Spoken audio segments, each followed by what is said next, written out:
I think Jake here. Yep. Hi, Yes, Junkie, you're here. Yes. All right. Good. Post show podcast. There's what happened. Did you got me on echo? What happened? Sorry? Oh, I thought I was on echo. There's something flying around and my fucking thing is not functioning properly. My brain is not registering all this shit. Anyway, yeah. I can't. It's too much. It's too much flying and everything around. It's driving me up a goddamn wall. Anyway, this is the post show wrap up.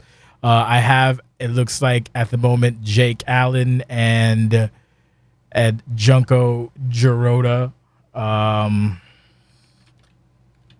So I guess let's fucking start first off with thank you to everybody who participated. Shout out to Jake.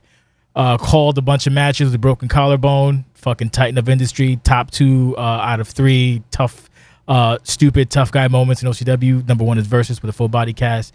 Shout out to M for an unimaginable fucking amount of fucking work on the back end. Pause, no diddy. A lot of shit, but it is what it is. And shout out to everybody who participated in this event. Everybody dropped a bunch of goodies. So I appreciate you on that front. It was a very, very massive show coming in 3 hours and 34 minutes, I believe. So yes. Shout out to everybody who participated. There's too many names to name, so fuck all you. Fuck your faces. Okay, first things first. I guess we're gonna go in order. So in order would be, let me turn on the thing real quick and lower the volume on this bad boy. I'm sorry, what was that? Women's match? Well, no, we have the intro first. Oh yeah. Sorry. Yeah, we got the intro first. Do we have any free-forming thoughts on the introduction pieces at all, or what we got? We got anything? I'm trying to hustle if you didn't notice. Want to go first? Yeah, you can go first. Because Jake, might be intertwined in something right now. Ooh. Yeah, I love the I generally love the intro packages. They kind of set the tone for the show. I love the little money things that were going on or whatever the case may be. But like it always sets the pace of the show. So usually I get hype when I watch the beginning. I'm assuming that was them. Yeah, she's been in charge of that's another one because like it was some other shit. It's art on the side. She finished her shit. She's like she made the mistake. Oh, okay. She made the mistake of asking, hey, do you need anything else? Like, yes. So she did a bunch of extra shit. Don't ask me shit. Hi, Jim. We'll get to you in a second. So yeah, Jake, thoughts on the introduction at all? Yeah, terrific work as always. The show introduction stuff I did for many years, and it's a lot, and I'm not nearly as talented as she is. So you are. The way that she pulled it off was tremendous, and then the second part was just more world building, more of the we're in Baltimore. It's already Money's whole deal, so we have somebody who's on the pay-per-view that is from Baltimore, and then we have Artie Money who is also from Baltimore, and I thought it was easy money, so I reached out to him weeks ago, and yeah, you did. God damn it! I made the call and made it all happen. That's all him though, by the way, all the content and everything. I just want to make that clear for any dipshit losers who think otherwise. My favorite part is I went to him this week and he lied to me, and I asked you a question and you whatever. It doesn't matter. Yes, I enjoyed it. You asked him. Yeah, you reached out to him. You're like, hey, I want to do something with RD Money. And then he PM'd me immediately and was like, hey, Jay just asked me this because we had been working on it for like 3 weeks. And he was like, Jay just asked me this. I'm like, hey, we're about to call this last section of matches in a couple hours. So I'll just tell him. And so you were mad at him for that, and you were mad at me. And you were mad at me for a lot of reasons, which is fine. Yeah, I'm always mad at you. It's fine. So any other thoughts on the introduction package and the welcome to Baltimore from Jim? Anything else you got to add, buddy? Great talking to you, Jim. Moving on. We got the women's future. We got the future investments. Jim is not, it's Jim Jinx. Is not in here. Oh, Jinx. You put the wrong person. Oh, I put the wrong person in here. Hey, you can stay. Hey, Steve, you can stay if you want. Hey, you can stay. Sure. But you just gotta like make sure there's no echo. I didn't see. Well, Jim has to join the thing. That's hilarious. I got my J's confused. Don't hate me. But he needs to like get his shit together and I'll add him. That's funny. I just saw Jay and I went to add it. I was like, okay, cool, that's him, right? Okay. So any other thoughts? Go ahead, add your thoughts. Hey, the intro was fire to me. I thought it was quite compelling. I'm always locked in on an OCW show, so therefore, this didn't do anything but keep me more locked in. So hey, I like the intro. Fantastic. All right, moving on. We got the women's future investment. Oh, shout out Jake. I teared a little bit when I watched it. That's why I did a little live streaming commentary on it, because it was very special to see Stupid RD Money. I get nostalgic like that. First match, we had women's future investment. Didn't see this going this way at all. Match itself, I would have preferred more usage of ladder, but it is what it is. Again, I've been on a not really micromanagey complainy kick, so you know what are you gonna do? But I will say Ashley turning on Sarah was fucking chef's kiss, and I will say that when it actually got to the ladder, it was very exciting. And you know, lol, Ashley wins. What are you gonna fucking do? I mean, it's really well. It's all there is to say. It's just Jim is MVP. You can move on. Okay, it is the nature of competitive.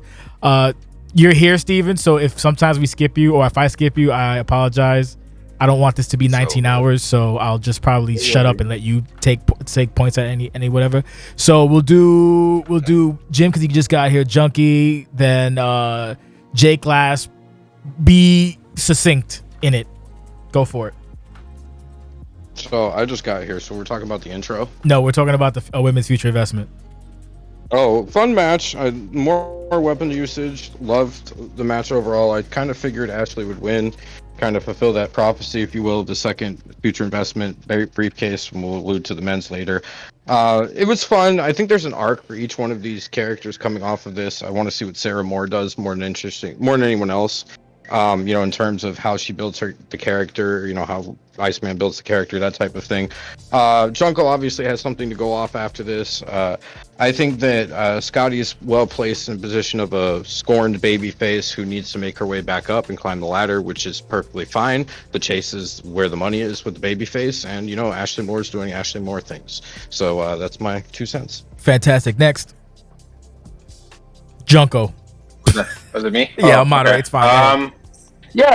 Playing this match, it was after the match was finished, I kind of felt like weird.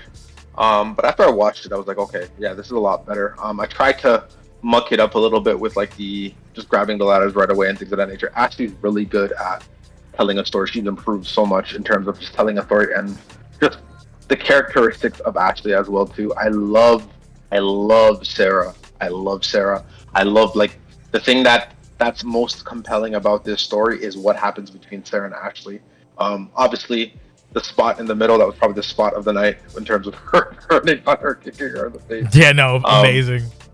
I think who looks the strongest after this, even though Ashley did win, was Scotty in terms of like a storytelling aspect. I didn't expect to see like an aftermatch promo. I think that was a lovely little chef's kiss moment there. So it's interesting to see what he's going to do next. He has 2 avenues he can go for. He still has real estate with the champ, and now he has real estate with Ashley. So it should be interesting. Good stuff. Fucking Steve. I feel like I wanted to see more. I don't know. I don't know about anybody else, but I felt like I wanted to see more of the whole match. I mean, it seemed like it just came to an abrupt end. No pun intended. It just seemed like it came to an abrupt end. However, to see that everybody kind of carved their own pathway to get to this match, that was fun to see as well. Jake. Yeah, it was there. We had the dichotomy of 3 of these women being total shitbag losers, and then Scotty trying her best to shoulder the load. Really happy that Scotty came out later and continued to showcase that she was going to stay 10 toes down on the whole thing, and despite her loss, Ashley Moore, and then we'll get to it later, John Carter winning. They at the end of the day should be the favorites in these matches, and not everything is black and white or as predictable as you think, and that's what makes OCW fun. So Ashley Moore, that's we've seen so many crazy reigns with her before, not just with the world title but with the Pride title, and we could be on the precipice of another Ashley Moore reign again. That's the great word, precipice. So with this being said, who do you think Ashley's picking? She's picking Pride or women's champion? Why you ask? Don't ask that question. Okay. What are you saying? Move on. What's wrong with the question? Why would she ever choose anything but the world title? I don't know. That's Jesus. well, that's a question. Don't piss me off. Don't piss me off. That's the question. If anybody has a real answer for that, then go for it. All right. The Pride title is like, anyways. Anyways. Talk about that later. Yeah. And things of that nature. Moving on, we have, I do believe it's, let me know because I'll break Jake. What's the first segment? Is it's what, SDC backstage in the bunker? Yes? Was that it? Southern Dirty Cash in the bunker. Okay. Or wasn't it Dietrich's and RD Money? No, we was that we talked about that already. Yeah. You're all right there? You drinking your socks? Are you all right, Junko? Yeah, you're right. Things of that nature. Okay. Anyway, we have so we got the Southern Dirty Cash. From I don't know much, so all we did know is it's a new team that apparently is going to bankrupt me. So thanks for that, and cause chaos, carnage, and confusion. And obviously later on they did so after the tag team match against poor old defenseless legendary Baxter. So we can discuss that later. So any thoughts on this? Is a free roam, whatever. Just chime in if you got something to say. I like the dichotomy of the two. Obviously, I didn't catch their name with OCW. I don't think there was any names. There were. No, okay. No, there were. They said it at the beginning. We have a handler in here. That's one of them. Yeah, they. I don't know, and I'm not interested in knowing. If I'm going to be honest with you. So, yeah, I'm interested in the team. Like, this is a great place to get over. I'm going to talk about it as if I would any other rookie. Great job. I'm liking the big dude a little bit more in the early going, but the dichotomy of the two, like you got this big fucking powerhouse and this little weasel, like that's money, easy money. So and I'm glad Brian's bunker's back. That's a pretty sick third party media avenue that people should explore more. Anybody else chiming in? I like that they debuted as a tag team. Yes. Again, shout out to John Carter. Tag team wrestling is amazing. So looks like we get another interesting chess piece in this situation. So it's good. I couldn't tell if I'm assuming they're heels based off of what happened. I hope it has to be. Yeah. You think? What the fuck? Right? You think? We'll get to it. Speaking Just of tie it in now, right now, for the record. I fucking might as well. Speaking of tag team wrestling, I hope the fact that he attacked Bax, a certain ponytailed man is watching. So oh my god. Maybe we get two tag teams back. So again, interesting stuff for UE. There were another tag or another opponents for UE. So we'll see. Anybody else? Last thoughts? Last call. Moving right along. Appreciate the succinctness of it all. We have the reveal of the caller for Sheldon, and also the reveal of the quote unquote king. We will start with, let's do Jim, Junko, Stevie, then Jake. I kind of figured Elliot Parker was somewhere in the mix here, and here he came. And it'll be interesting to see what Alyssa does, honestly. It's not Alyssa. It's not. Okay, no. Well, whoever this person is, then, because I was going to say it doesn't look like Alyssa, from before at least. Whoever this person is. Alyssa established that in kayfabe before. This is Loretta. I don't know what the exact relation is, but this is a different person. Was it established prior? Well, yes, it was. Okay. We'll have to see what this brings. I'm left with more questions than answers, honestly. Fair enough. That's a good place to be. Yeah. Wrestling junkie. All I could do is make assumptions. It's hilarious how I was asking about Elliot Parker for like 3 hours in our little postal lore thing 2 Fridays ago. It's interesting. Is she going to be his manager? Is she going to be a competitor? Was it just a situation where Elliot came just to introduce her? Like a lot of question marks. But I think that's good. I think the fact that we don't know what Sheldon is doing right now, it's interesting. We'll see how it goes. I like how he is, and then again, we'll talk about that promo after with him and Stevie. But yeah, he's doing a lot of stuff. It's interesting. It's intriguing. I don't know. The fact that I can't guess is the best thing about it. Stevie, you got thoughts? Yes. I actually think that. Okay, hold on. Really refresh me, really quick. Exactly what we were. I know it was a segment. Okay, that's what I wanted to say. I'm sorry. I missed. My bad. All right.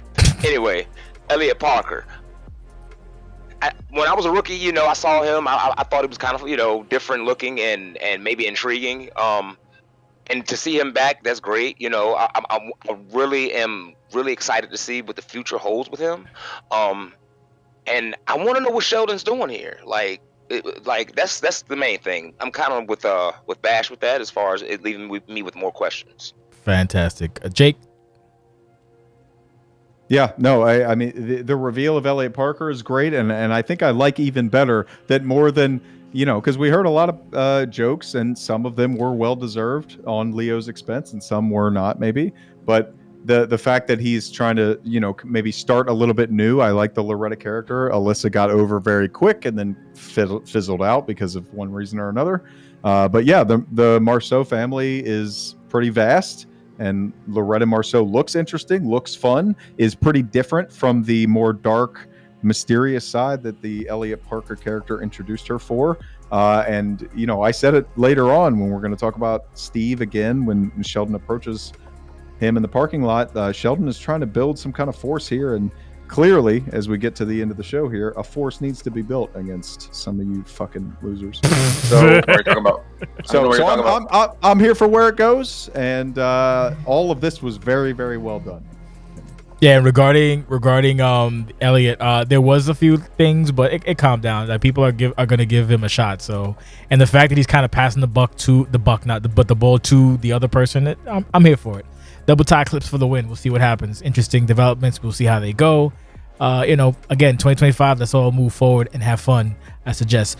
Next segment, someone help me out. Is it the hype package and the match with the North American Russ Colington versus fucking Jinxie? Okay, match itself. Jinx establishing he's a fucking madman on the ones and the twos. Russ Cole establishing that he can still just maybe smidgingly swan song, but at the end of the day, I guess it's not really a torch passing. If maybe Jake will disagree, but good. I liked it. It was you know. It was what it was. It was a match. It was a showcase of Jinx. I like where Jinx is going. The blue on the attire is a little production quibble, but that's not a big deal. I can write about that later on. We will do Jinx last because he's actually in the match.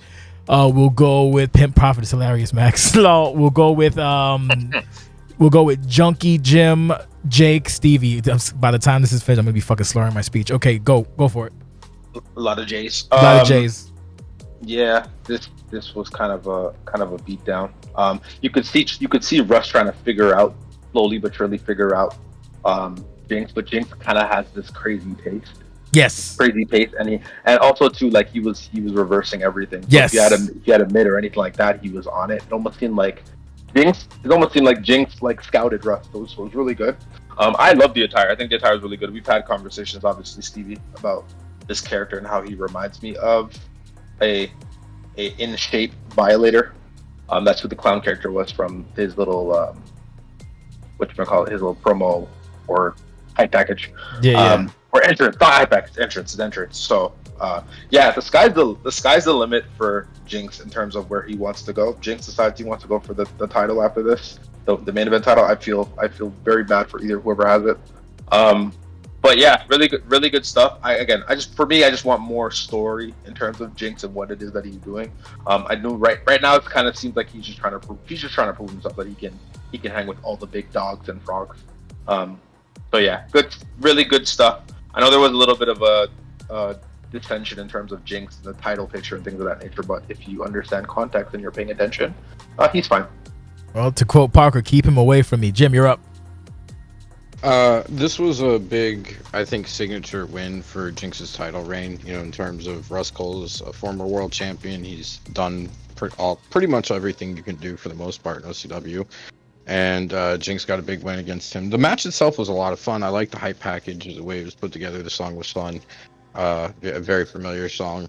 And, you know, just another notch in his belt, but a big one for this North American Championship reign that he's built up. And, you know, get a couple more defenses, and then you really have days and defenses as far as the greatest North American champion you've ever seen. So, you know, he's on the path to doing that. So I think, again, the next person that he faces, you know, it's got to be another big time one for him to, you know, solidify that ranking. So good on for him. And it's always nice to see Rust around. That's what I got. Jake. The high package was very, very well done. I'm glad that, you know, everybody's different style, as we're going to see as we continue to go through the show. I love seeing that shine through. The fact that not every single thing is controlled by one entity and that you can see uniqueness and everything. I think I say this every time I'm on these fucking things. I'm a big fan of it. Steve, it's your match, so I guess encapsulate whatever thoughts you want to have. Just don't take 90 minutes. Go for it, Hoot. Okay, I just first and foremost, I want to say, it was a pleasure working with Rust. I mean, he really helped out. Like, he didn't just take a back seat and just let me do everything. He helped out a lot during the, for the build up for the match, and the small part of this little segment of a story was mainly, okay, the past meets the present. That's what the picture I was trying to paint.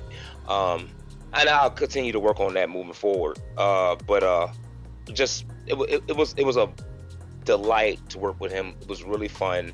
I'm not gonna lie, the match did kind of get one-sided a little bit. But I comp is comp. That's all I can say. But yeah, it was a pleasure working with him, and I wouldn't mind working with him again. I didn't know we were talking about the match. I thought it was just a high package. Oh, fuck. Match was great. I'm glad. Yeah, I'm sorry. I'm glad Russ Cole I'll just jump in. I'm glad Russ Cole got humbled. He deserves it. You can't just show up whenever you want and do whatever you want. You can't just intercept somebody else's business while they're in the middle of something else with somebody else. You aren't anything. You're not. You're a French loser. You're a French loser. You're jumping in here because you think you're something. You're not. You need to earn it. You need to put boots to pavement, and until you do that, you deserve to get washed the fuck out the way you did to Jinx. I'm glad that Russ Cole is now in a situation where he thinks he can come and go and show up and get in these situations, and I'm also so glad that Jinx is representing the current crop, the people who have remained here, the people that have stood on business and put him down the way he deserved to be down. The Russ Cole that we saw, the Russ Cole that we saw in the second half, that's the Russ Cole that should have been there from the beginning, but he didn't bother to prepare himself accordingly, and he got put down accordingly. Now, on the other criticism, if you're editing a video and you see that the championship that you hold so dearly is missing so many plates, is missing some of the things that make it what it is, you need to not record that. You need to fix it. You need to reach out to somebody. You need to. I mean, that part's crazy. We made jokes about it, but that's how I feel about it. You fix it. There's no reason anybody should be having title introductions with a half completed championship. I know it's not your fault. I know it's not anybody's fault. It's the game's fault, but we have resources to fix that. That's all I got. Tell him. Can I ask Jinx a quick question? Go for it. Stevie, how do you feel about Jinx, like, overall? Like, in terms of, like, his development, where he's moving forward, things of that nature. Talk about him as a character, just quickly. I'm gonna be honest. It's fun. It's fun to me. It's my alter ego. The laugh, the whole laugh. It's, I'll just say that when I made him 6 years ago, I didn't expect for him to evolve like that. Like, I have pictures where you can see him, just from then to now. It's just a great involvement, because at one point I was going to put him down. I wasn't going to use him anymore. I had a really good friend, really good friend, get in my ear, give me some ideas, and I've just kind of just took that ball and ran with it. If that answers your question. How do you feel about, like, him going into the future, like, story-wise, and his development? Like, now that he's separated from DNF, like, how do you feel? Confident. I'm gonna be honest with you. I felt. I'm no shots to nobody when I'm getting ready to say, but I felt somewhat stagnant in DNS. Now I'm able to I can blossom now. I feel like the skies is the limit within the character. So I feel that my future is bright if I'm gonna just keep moving forward, continue with feuds and have deeper in-depth stories. If I'm gonna just do my best, and this is one of those things where I'm having fun learning and doing it all at the same time. Fun? What's that? And how dare you say Jim is stifling your creativity? Hey, Fuck you, I was Jim. about to say, what Nah. the fuck, hold on. We're moving on. Fuck all you We don't traitors. have time to No, hold no, on. We have to move on. Sorry, you stifle his creativity. Go to hell. Anyway, moving on. Stifle it. No, Stifling he didn't. stifling I ass wouldn't say job that one turkey bit. with no Holding me goddamn down, brother. feather. FPR's going after Amart. That's what we'll say. We'll continue in the Amart section. Moving on. We have Moj and Sakamoto. All I gotta say is fucking rookies doing rookie things. So good, I guess. Oh, and fucking what is it? Taino Heat. So that was We're gonna unexpected. skip over the letter. You skipped over the letter. I'm gonna combine it when we talk about Amart. Okay, cool. Gotta consolidate, baby. It's hard out here being a pimp. Fucking yeah, Moj Sakamoto. Interesting dynamic. They have heat, obviously. But we find out Dark J, if you were paying attention, is the cousin, not actually Moj. And then fucking Ricky. Ricky said, "Fuck y'all.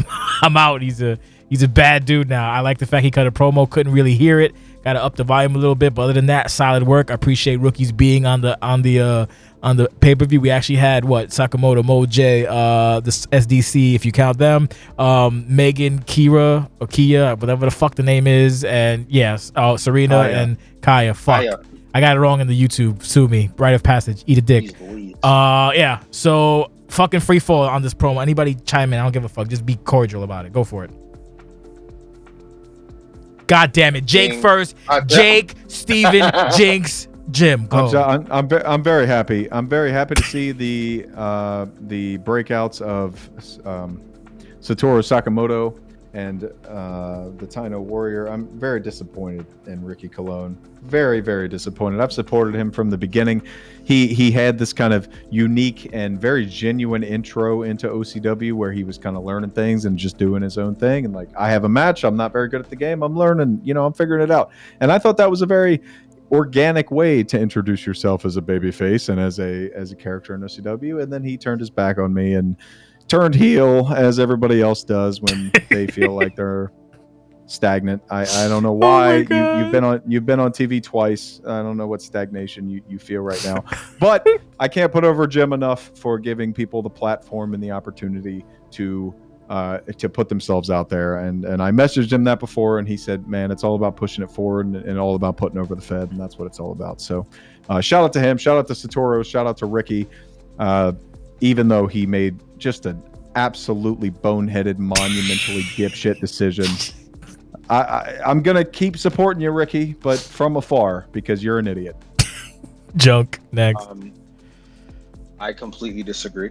I think I've been very vocal about once this man gets comfortable, I think he's going to be an interesting piece to the OCW universe. He's not comfortable. Too. I like this. Hopefully, this is like a three-way feud. I think it seems like that way. It seems like Ricky just came and was like, yeah, fuck both of you. You guys are both idiots. It's very Latino Heat vibes, which is good. Yeah, again, more flowers to Jim in terms of what he's doing, in terms of making it's almost like onboarding, which is I think was very needed. I never really got that, but again, not complaining. The fact that he's almost like this hub, this OCW hub where you can kind of just pour into. He's going to give you advice. He's going to help you improve. Not say hold your hand. I'm sure you guys are doing majority of your work when it comes to your content, the creating the cause, and things of that nature. So. Yeah, good stuff. Keep it going. Keep it coming. More content. If you have any more questions, feel free to hit any of us up. Doesn't matter. Always ask questions, and then get multiple points of view, and then make your own decisions. That's about it. That's the best advice I can give you. That's a good one. Steve, you're up. It's really good to see Moj really getting involved now. His whole persona seems to have changed from the first time he was on the scene last season to now.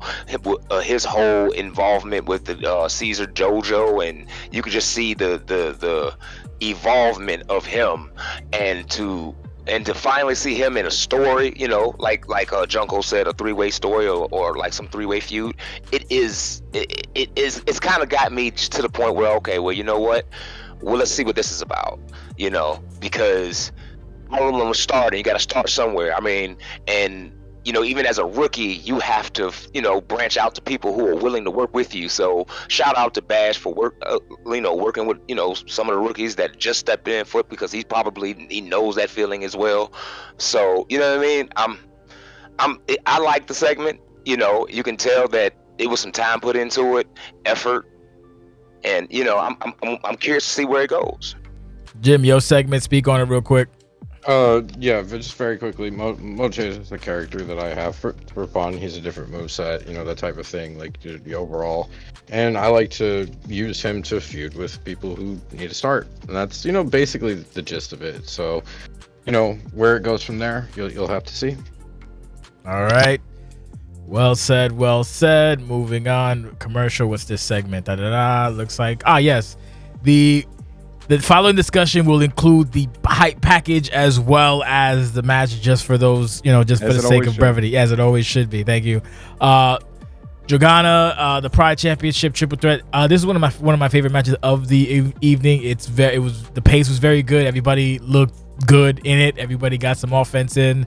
A nice little story was told. The video itself, I mean, what the fuck do you say? It's on point. You did this, right, Jake? Yeah. Okay, it's terrible. No, good fucking standard operating procedure for the one Jake Allen. Most of our, if not all of our producers are fucking bang on. But yeah, this told the story. This has been the most interesting FloJo's been in years, in my opinion. I've said that before, and that's that's FloJo also putting the work. So people who have little stupid shit to say about FloJo, at the very least, you know, open your fucking ears, because it takes 3 to tango, or in this case 2, or whatever the fuck mathematical equation you want. Either way, Doug, the match ending was apropos. I think Jake told me that it was within an eyelash of becoming champion with the octopus, so that was fun.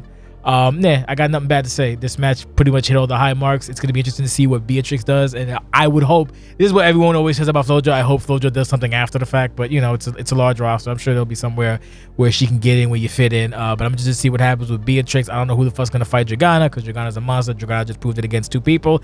Again, don't taunt in front of a Caesar, because we taunt in front of a Caesar, bad things happen. Wonderful spot of the night, by the way. So we will do the following. We will do Jim, Steve, Junko, and Jake last, because that was his match. Go. I enjoyed the match overall. Yes, the hype you're right. package was very great. You know, I like the way it was put together, the vibe of the whole entire thing. The pace, there's a couple of spots in it where I'm like, holy shit, holy AEW with like the FloJo double leg thing. Yeah. Where she kept like missing that double leg thing, and then the double drop kicks right afterwards. The chair shot. Hilarious.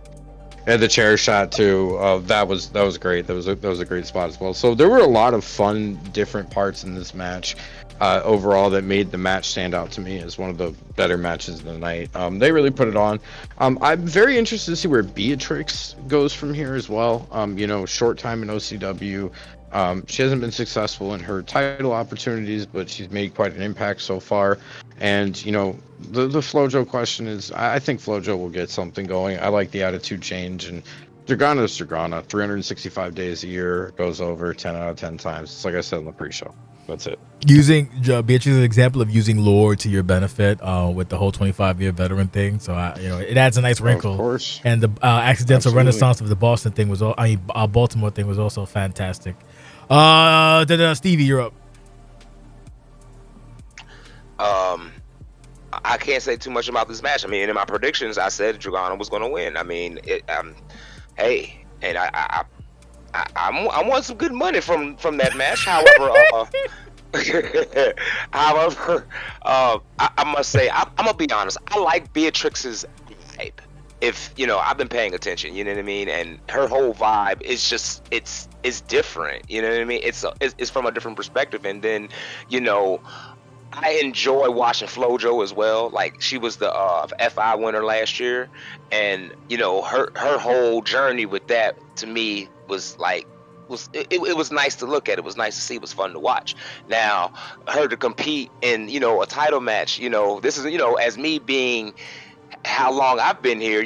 I haven't seen too much of it. I mean, I'm sure she has a great long list of history. However, here, you going against one of the greatest to do it, the Silent Queen, and she just remained supreme, just like I said. I mean, and it was just, again, fun to watch. Yeah. I mean, I guess that's all I can say right there. I don't want to hold y'all up. Junkie. This was the biggest threat to the Pride title in her reign so far. Just based off of who the 3 moving pieces are. I totally forgot that Beatrix is from Baltimore, so the fact that went over my head is like, shame on me. That kind of changed what I thought of who was going to win, just because she came home and she had her hometown or whatever. Beatrix doesn't feel like a rookie whatsoever. This is the character, and like yes, we say you aren't important until you come to OCW, but I disagree when it comes to this specific character. He feels like a veteran. He wrestles like a veteran. The storyline between her and Flojo, it seems like it's a veteran, and Flojo doesn't like the fact that you're talking to me like you're a veteran and I've been here for 10 years, right? So that storyline is really, really good. It's been very compelling. I do not think those two individuals are done. If it's a situation where they still orbit around Dragana, that would be lovely as well too. But yeah, it really good. This was probably my match of the night, top 3 or in the top 3. I don't know which order. I have to think about it, but really good. Not surprised with the ending. I really did though. When I found out that she was from Baltimore, I'm like, oh, maybe this is Beatrix's night. But again, this woman gives me PTSD. I am not surprised. Jake.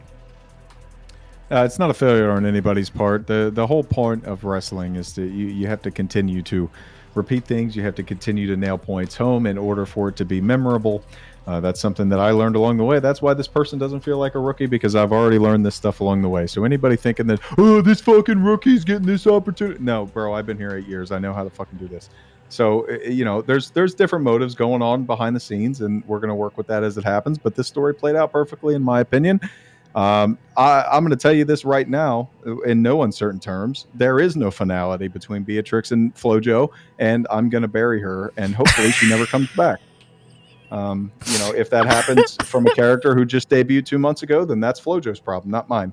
So, but what is important to me is that we tell a good story, and we did that here. And Dragana is the one that came to us and was like, hey, let's do something cool. And that was a perfect opportunity to give some more levity to this entire situation and give Flojo an opportunity to be even more jaded than she is as a character. Because I think Flojo has some of the best layers and some of the best storytelling potential that there is out there. But we'll see how it goes from here. The match was terrific. I'm glad that everybody had a good time internally.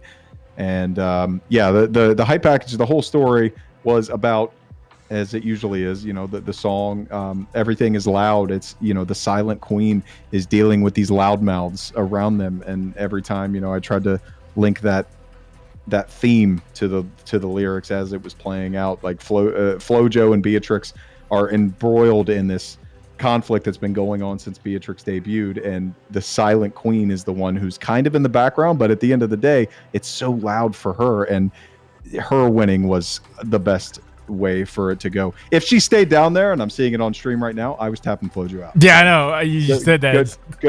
Good thing she got back up. We'll see how it goes into Summerside. Yeah, fantastic. Now we have I think it's a segment. Yes, it is a segment. Which segment is this loading up in the thing so I can tell? We have Steven backstage fucking getting high talking to Sheldon. So we'll do Junkie Jim, Steven, and then Jay, because Jay's going to take a wee. I said those words, so go for it. This is this is kind of what I was alluding to with the Shelly segment. This is going to be interesting. I hope this is a feud. It seems like I agree with Jake, Shelly trying to build something here, and Stevie wants no parts of it. He's trying to get his 43.75 back. He doesn't have time for Bon Jovi. So it's going to be interesting. Will it be a situation where they just get physical, or is it a situation where Sheldon is just supremely persistent and keeps asking until it hits a boiling point? It's interesting. I like it. I don't know what's going to happen, and I think that's what makes good segments, when I don't know. Is it 43.75 or 43.73? Is it? Stevie, you can correct us. Fair money. 45.73. God damn it. 45.73. Okay, Jim, you're up. Pay the man. First of all, you ain't getting a damn nickel of that. Second of all, Stevie is funny. I mean, he's a good character. He can take a hit, come back from it. He can take a hit, and he can cough his lungs out on TV. He can take a hit from anything. So, and by the way, Jay, you sounded like my grandmother talking to her Yorkie when you were talking about Jake. So I don't know what was going on there. Sorry. So anyway, overall, it's a fun segment. These guys, something's brewing between them. We're gonna see it down the line. I won't speculate too much as to what it is. But look, it's one brick on the road, if you will, or path to where they're going. Stevie, because Jake came back from his Yes, visit to the loop. Oh, he's back. You back, Jake? Yeah. Okay, we are on the PD Stevie segment. Petey? Okay. I got Stevie. Stevie. God damn it. Yeah. Stevie. And- Yeah. In the and parking. Yes. Yes. Yeah. I've been a fan of this whole thing when Sheldon started to branch out and do his thing with, at this point, I'm starting to think he's like trying to build up a force, a counterculture force, which is perfect for what he's doing and perfect for the point in his career. Quite honestly, the fact he would go after Steven Jackson is great. I'm glad. At the end, a lot of people are like, go whoop his ass. I'm like, no, absolutely not. Steven Jackson's going to be entertaining every time he's on TV. That's kind of by default. What's more interesting to me is that he is being spoken to this way, that being Sheldon, and Sheldon's like, he's letting it go. This is the second time that's happened. So I think there's more at play here, and I'm glad it transitioned the way that it did. Steve, this is your segment. Go for it. Okay, so I just wanted to give out another little element, as I said before when I first came on the scene with my personal call, which is me. It's authentically me, as y'all can hear it, see it. I smoke. I'm a pothead, so hey, I implemented that into the segment. I even told, hey Sheldon, make a comment about that. I don't care what it is, just make a comment.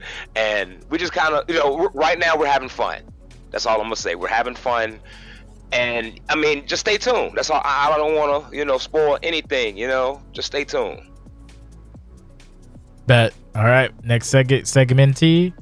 We got the Kia, Megan, and Pearl segment. All I can really say again is nice to see rookies. The only thing I got to say is it's like I think it kind of escalated a little too quick. Like last week, she fucking Pearl body both of them. Pay-per-view, they got the lick back. So okay, I don't know where it goes from here. That's basically all I got really. So we'll do Junko, Stevie, Jake, then Jim. Go for it. Kaya, motherfucker. Number one, don't curse at me. Number two, I'll get it eventually. I think this is interesting, right? And again, I'm happy we have Megan full time, and so hopefully good things come from it. It seems like Pearl's kind of doing this thing where she's kind of uplifting and bringing them up, which is good. Kaya is an interesting element. I would like to know more about her first before we get here, but I'm sure. I believe this is Asher's call, right? Am I wrong? Somebody correct me. Yes. Yeah. So hopefully Asher tells a bit of it. We learn a little bit more of her while we're doing this as well too. I do like to see the whole thing of the rookies standing up for themselves. It seems like Pearl is the new Sue, because Sue was doing this shit last year too, and I'm like, none of y'all are gonna do. And Megan was complaining about it, right? So it looks like Megan is still on that type of timing. So it is interesting. Yeah, I kind of missed the element in terms of what exactly. It just seems like the rookies were just fed up with her, and so they're like, yeah, it's time to get her back. So it wasn't really. I mean, it probably could have been translated a little bit better, but again, I won't harp on it too much. They look amazing. They each have something different that we don't have in the women's division as well too. So it's interesting. I'm curious to see what we see next. Google that bitch. Steven. If I'm being honest, I'm kind of like Junko. I was a little, like, okay, what's going on here? I know that's Pearl getting Pearl Harbored. You know what I mean? I know that's Megan Suzuki, but who was this Lash Legend / Scotty fusion chick? I don't know who that is. I was lost right. That's what lost me right there. Just didn't know who she was, dog. Like I just didn't know who she was. So hey,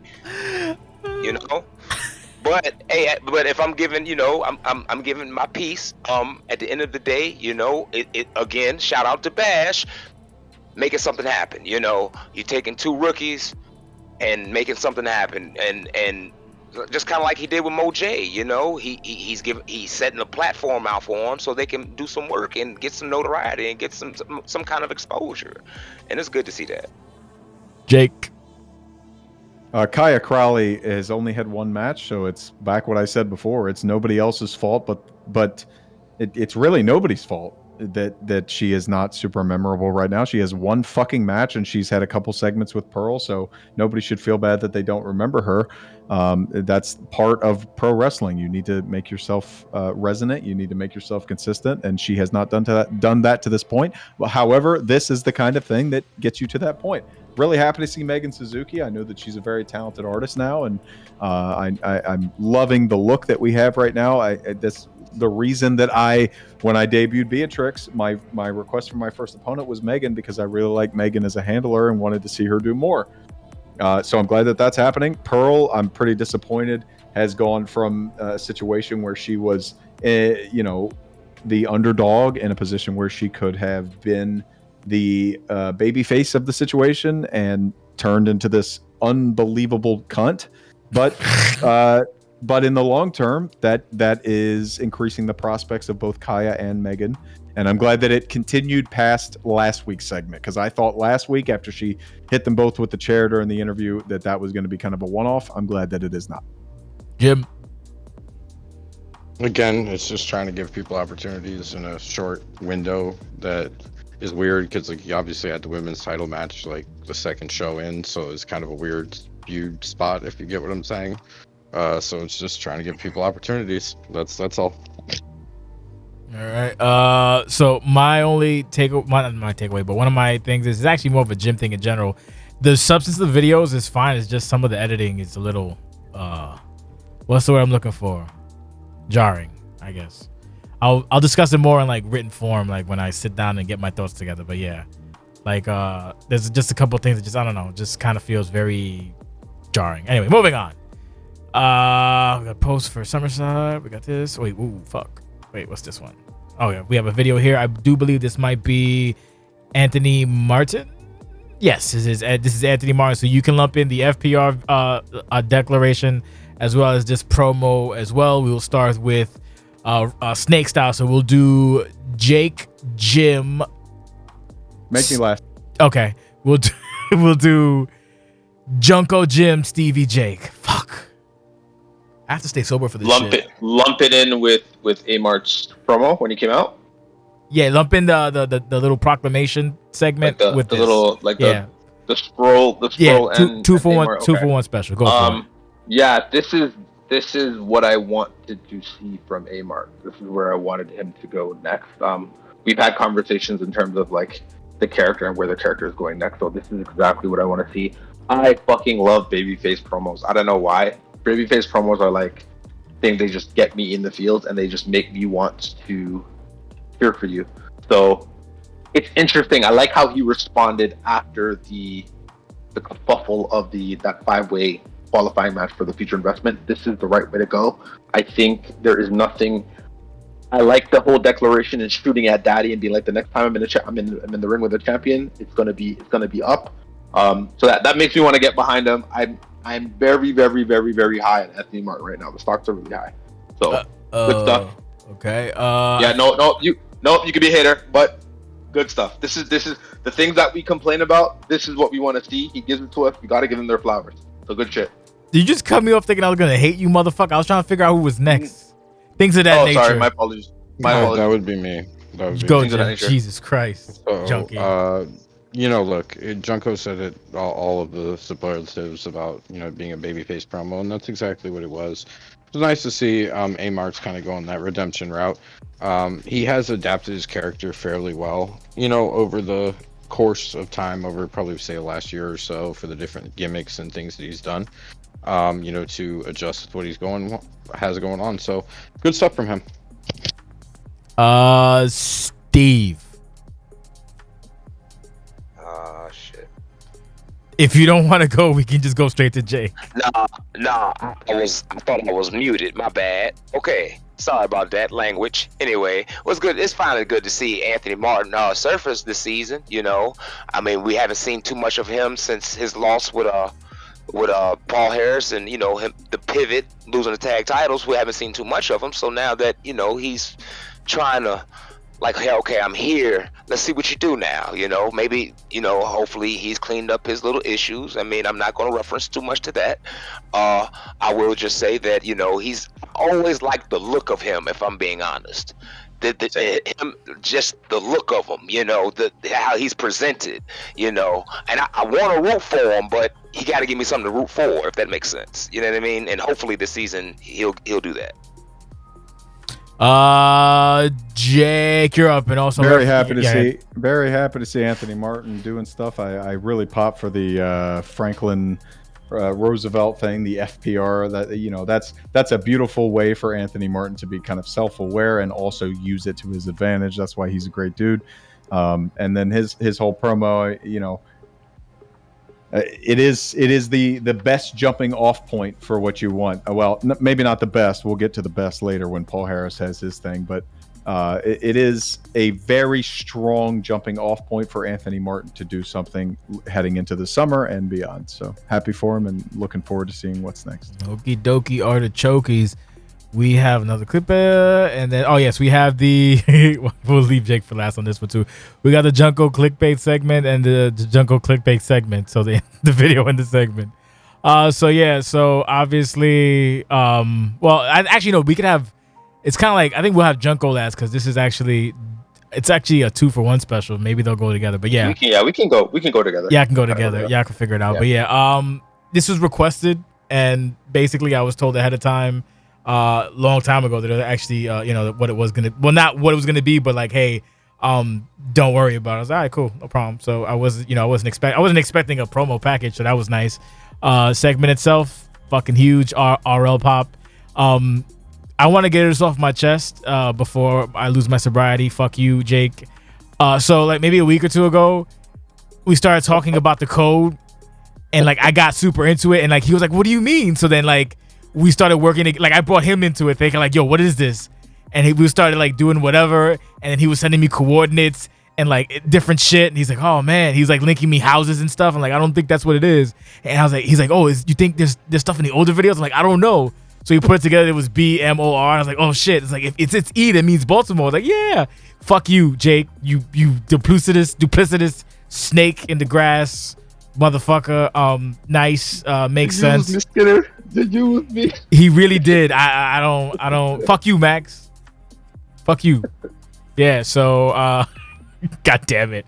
So yeah, no, it did what I had to do. It was enjoyable. I like Deborah being back. I mean, from a handler perspective, I'm like, you got to relax, but it's also Jake, so it's fine. I guess I don't know. So yeah, there's issues with Junko obviously and everybody else, and the women's title and Amp and fucking so. Good. I'm glad to see it. Made sense. It was one of the high points. I wish I could have put it later in the show, but there was so much show going on. What the fuck are you gonna do, right? We'll do Stevie, then Junk, then Jim, and then Junk and Jay can figure out their fucking master plan horse shit. Anytime. The hype package gave me, a different element. I personally liked it. I like how that it looked like, it was a recording, how they had the time stamp and the type of video file it was and stuff like that, as far as the mask on the screen. If I'm being honest, this rivalry could really do something, you know what I mean? Like put them, like they could elevate each other. That's just my personal opinion. I don't know. I mean, I don't want to seem like I'm looking too much into it, but I'm just saying I really think that they can bounce momentum off of each other and really elevate them, each other in this rivalry, because it just seems to flow. It seems to fit. I don't know. That's just my personal opinion. You're talking about Junko and Deborah, or Junko and Click? No, Junko and Click. Yeah, well, they do have history, but yeah. And clickbait. It's just, but it just seems to go together. I don't know. It just, okay, if you look at the look of clickbait and you look at the look of Junko, right? They just seem like they could totally be feuding. Seriously, that's just my personal opinion. Just looking at them as shells, not even with the story, but just a shell. The story just is a bonus. So that's just my personal opinion. All right, it's fine. You have your opinion. I believe it's Jim next. Yes. I believe that would be correct. Go ahead. So the whole thing was nice. I was confused because Junko was already in a match, so I was like, Junko's already got to be dead tired, dog tired, by the time she's out here doing this. So it obviously devolved. Steve said, the aesthetics in terms of like the VCR look and stuff like that, I really appreciated during the hype package.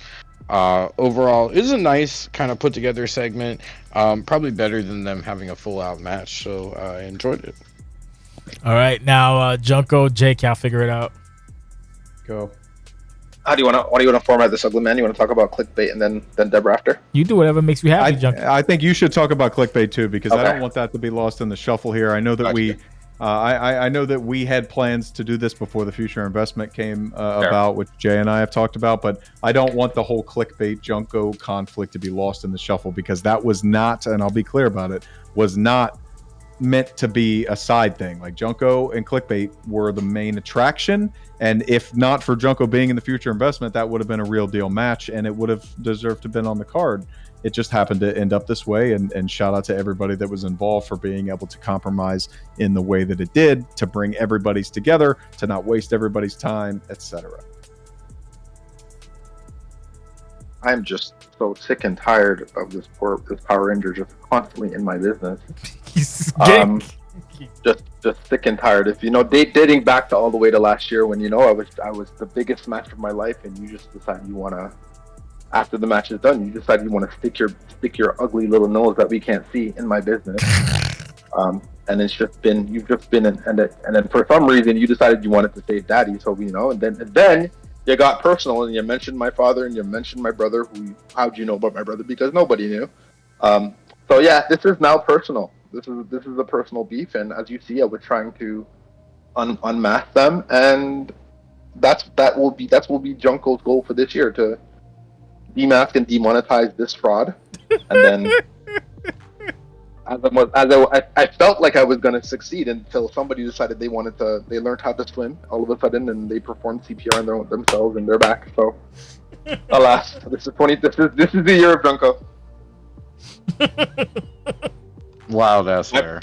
Jay. My father. Oh, sorry.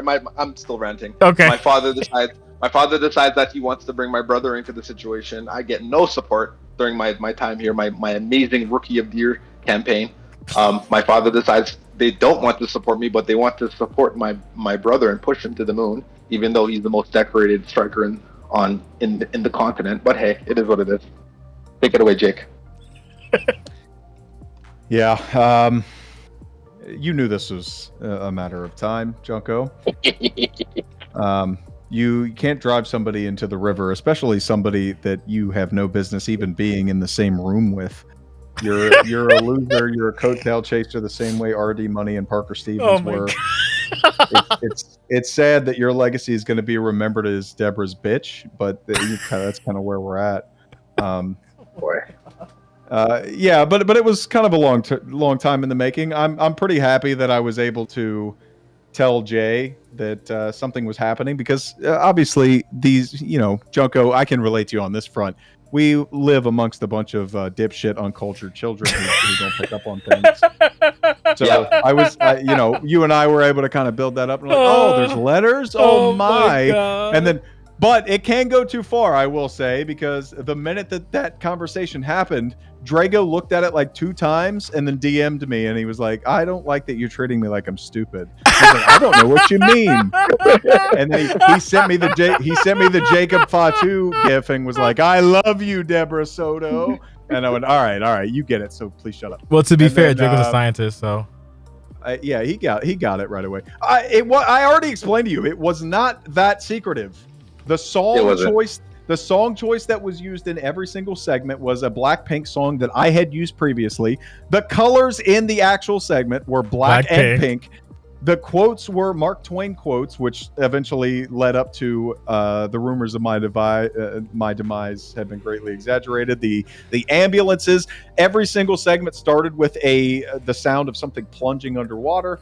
Like, that's, it's foreshadowing. It's pro wrestling. It's fun. It is what it is. Everybody seemed to enjoy it. I'm happy about it. I ain't mad that nobody thought. I'm glad that nobody understood it. I didn't want him to use. Sorry, go ahead.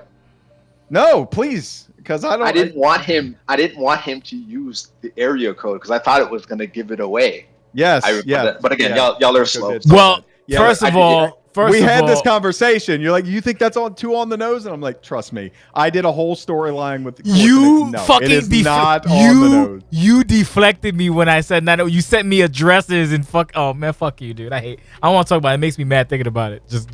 I want to. Before we move on, I just want to toot my own horn, because fuck off. I feel like I greenlit this. I greenlit this, and this dumbass took the bait. So when Deborah and Emp were feuding, right? I told Emp I kind of want to be involved, but I don't want to take away from your shine. But yeah, I do want to be your minion, and I do want to be your heater. So for me, I didn't think that she was gonna drive her into the witch. So just pull the curtain back a little bit. Emp was obviously the one who did the edit for driving her into the river. This was during the time when this motherfucker decided he wanted to be a jerk and leave us, right? So for me, I was like, you know what? I'm going to throw this bait out here, and hopefully he takes it. So like for those months, I waited. I'm like, I hope he messages me. There's no way he's gonna let the most or the greatest women's champion just bitch out like that. So I'm like, okay, I hope. So I prayed, and he messaged me one day. I'm like, yes. So now that this dumb Puerto Rican, what is she Puerto Rican? Let me not be. Yes, fuck you. First of all, that's super racist. What is she? She's a Puerto Rican American from Queens, New Is she York. Latino? And if you did any research in your life, you would know that. But it's pretty hard to do research when you're getting dumped on your dumb fucking head. So continue. It's interesting. So Junko when Junko was coming to OCW, she has a poster on the wall, and she calls this the five female pillars of OCW. Right. So the first one was Emp, and we wanted to work together, and you know what I mean. The second one was Ashley, the most decorated woman of all time. We obviously there's been little tidbits of Ashley and Junko going back and forth, whatever. The third one was Heather Angelo, where we had an amazing match. That was more of a dream match, but she bodied me. It is what it is. And now I get to satisfy my itch. Actually, no, I skipped Dragana. Dragana, obviously, it is what it is. Pride title, I still want it, but hey, it is what it is. And lastly, this motherfucker. So now, it's up. I fucking hate both of you right now. I'm so sick to my stomach. Fucking. That's fine. We don't need to spend too much time on this because Junko's Not just at all. a stepping stone on the way to the world title, and she'll stay in the lower card where she belongs. Let's Scotty go to the promo. Scotty. Yes, You want to kick? I'll just start. Go ahead. Yeah, I'll start. I love Scotty, and I love the focus that Liam has given to her in this latest build-up. Not even just this latest build-up, but even really from the beginning. I said it during the initial Marissa feud where you had the differences of ideologies, but they both kind of felt like reasonable. Like you could understand you and your buddy could disagree on this kind of honorable approach versus the practical approach, which was what Marissa was taking. And it's kind of grown from there. And then since then, Scotty has continued to double down in her ideology, and she's been kind of fucked because of it. And so that makes for a beautiful babyface. And this is babyface 101 here, this post scene with all of the different footage and everything. Scotty has done everything the right way. It's a little scary too, because, you put Scotty in a position where she could easily go down the wrong path. I can't tell you, I'm seeing it on stream right now. I can't tell you how much I love the fact that she makes a dedicated effort to be a human being when she's not in the ring. And she's like, I am Scotty in the ring, and I have this kind of intimidating persona, but backstage, I'm still a person. And every time someone said I wasn't, I was. And she is a great babyface in a world of really the meanest bitches in the world. So, with Scotty around, I'm glad Deborah has a. I just looked over Discord. Jim, you're up. Fuck it. Scotty and her babyface thing has been really good for OCW because we really lack babyfaces. It's one of those situations where I feel like babyfaces have become a dying art for the women's division. So her arc, and the getting beaten down is not a bad thing as a babyface because it just means that you have more to climb and more to rise, which gives more people to root for, right? So she may not have gotten this opportunity, but I love the arc. So good. Okay. I don't know if you got cut off or not, but we'll do. That's it. All I said was good stuff. Okay. Steve, you're up.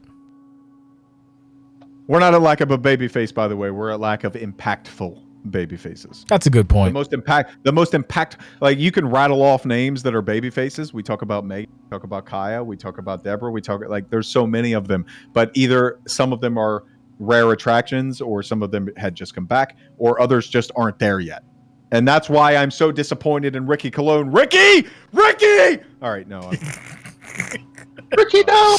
Yeah, that's kind of my point in all the division. Did Stevie make We're not at lack of a separation. We're just at lack of people doubling down the way that Scotty is doing, and people that want to do that should take note of them and Gabe, Cold Front, and which we'll get to. Like those guys, that was a great as well. Go ahead. All right, go for it, Steve. Wait, did we pass you or did you go? Go ahead. I don't know. No, I just. All right, Steve, go ahead. I'll make it short and sweet. I feel like this is a transparent moment for Scotty. You know, she's basically like admitting where she went wrong at and what she's got to do to, you know, for the future. That's just what I got out of it. I've always been a fan of Scotty, to be honest, and her whole aura, her whole gimmick is just it's different. It's not something you see every day. So I just hope that she takes this loss that she took today and just moves forward and potentially catapult her way to the Women's World Championship. Junkie. Wait, is Junkie next? Yeah. Junk. This woman is just pure, and I think that's what makes her so compelling. And you want to root for her. So there's a level of purity with her. She's humble. She's not your typical Viking, and she's made that very clear in the way she presents herself. How she deals with even in a situation where, like, with the whole tag team stuff and things of that nature, she's just very pure and she gets it. I think she just understands the landscape and she understands that she's not going to be a tyrant like the remainder of the roster and things of that nature. I love the fact I think it was Jake, either it was Jake or it was Jim, but when she's inside of the ring, it's war, and everybody can get it, and anyone can get it. But when she's outside, she's very calculative, she's very humble, she's very down to earth. I do think this is a future world champion. I really do. I really, really do. Like, she gives me not in the infamy, but she gives me the same vibe as Dragana, right? Like they're just pure. They work hard, and you want to root for them. You want to see them succeed. Yeah. Who else is next? Did I forget anybody? Jake? No, Jake hit the point. Yeah, I talk too much. If anything. No, it's fine. You sound like you're fucking Mac the President. Did I miss anybody else? If not, I'll add to this. Fuck you. This is not your. I don't know. I'm not sure this is your wheelhouse, Jake. You fuck. Mm-hmm. Stressing me out today. Anyway, how'd that work out for you last time? You know what? I don't know why you're supposed to be nice to me on show. You know what? I don't give a fuck. Fuck you. I lost my train of thought. God damn it. Nah. Why did Baxter get his ass whooped? Hold on. I had a thing to say about Sky. I can't fucking remember. Moving on. God damn it. Oh, it would have been nice if she would have won because fucking, you know, it makes sense for Marissa. All right, this shit, Steven's segment. This is all I'll say about this. We gotta fucking relax a little bit. Jake called it like as a joke, and then it happened. I saw it ahead of time, so I was like, oh, okay. Like, I mean, we can't just keep going for the fucking WoW segments off rip with no like build or whatever. I don't know, dude. Oh, wait, are you going to Baxter? No, I'm right now we're at Stevie. This is Peter and Stevie. Yeah, Peter and Stevie, the elevator. Did joint. we not talk? No, did we just skip the tag title? No, match? that's later on. Oh, well, I'm looking at the YouTube feed. Yeah, YouTube feed's a little bit. I changed some stuff in the YouTube feed. Yeah. Okay, go ahead. I'm sorry. Yeah, it's okay. So yeah, my only thing about this is I felt like it was a little excessive. And that's generally like the only criticism. Like, we understand that there's beef or whatever, but I do believe, actually no, there's supposed to be a match, right? But if you put in them, wow, I almost said something I can't say on Twitter. Twitch rather. Holy shit! Gotta make sure drink some water. Hold on a second. Stay sober. The idea is like if you're going into a match, you know, like a week and change or whatever, you do something drastic. It's like you gotta like, I don't know, you gotta relax. So I mean, it's something, but like it was a little too excessive. That's basically my opinion. So I'll leave it at that. We'll do Junkie, Jim, Jake, and then Steven because this is his segment. Go. I kind of agree. In terms of it being over top, I think the only thing that I probably would have, if I was to give my productions cut, I would have preferred if Peter attacked Steven. Yes. Just in the sense, like, obviously this is setting up a match prophecy for Riot or Terminal. Okay, cool. It is what it is. But Peter's been looking kind of weak. So for me, it would have been interesting if Stevie's doing all of these things. It almost seemed like Stevie's forgot about Peter, and Peter should be upset about it, right? So Sure. this kind of does make Peter look weak in a sense. It would have been I probably would have been like, okay, you know what? Yeah, it seems like you forgot about me, comrade. And then he throws him through a window or whatever the case may be, and then they go back to then we deal with that. That's the next semi little feud or whatever the case may be. But again, not too crazy. I probably wouldn't have thrown him off the the only thing that would have changed, would have thrown him off the balcony, and I probably would have had Peter. Wouldn't even done fucking that. Like, it's like we gotta. I don't know. We gotta use. I always tend to be like a less is more type thing. So then when something drastic does happen, it means something versus like, oh shit, all kinds of crazy. Like when it happens too much, it as a viewer watching, it kind of dilutes the experience. If I want to be fucking Daniel Day-Lewis, like then it becomes, we're just fucking doing goofy shit. All right, whatever.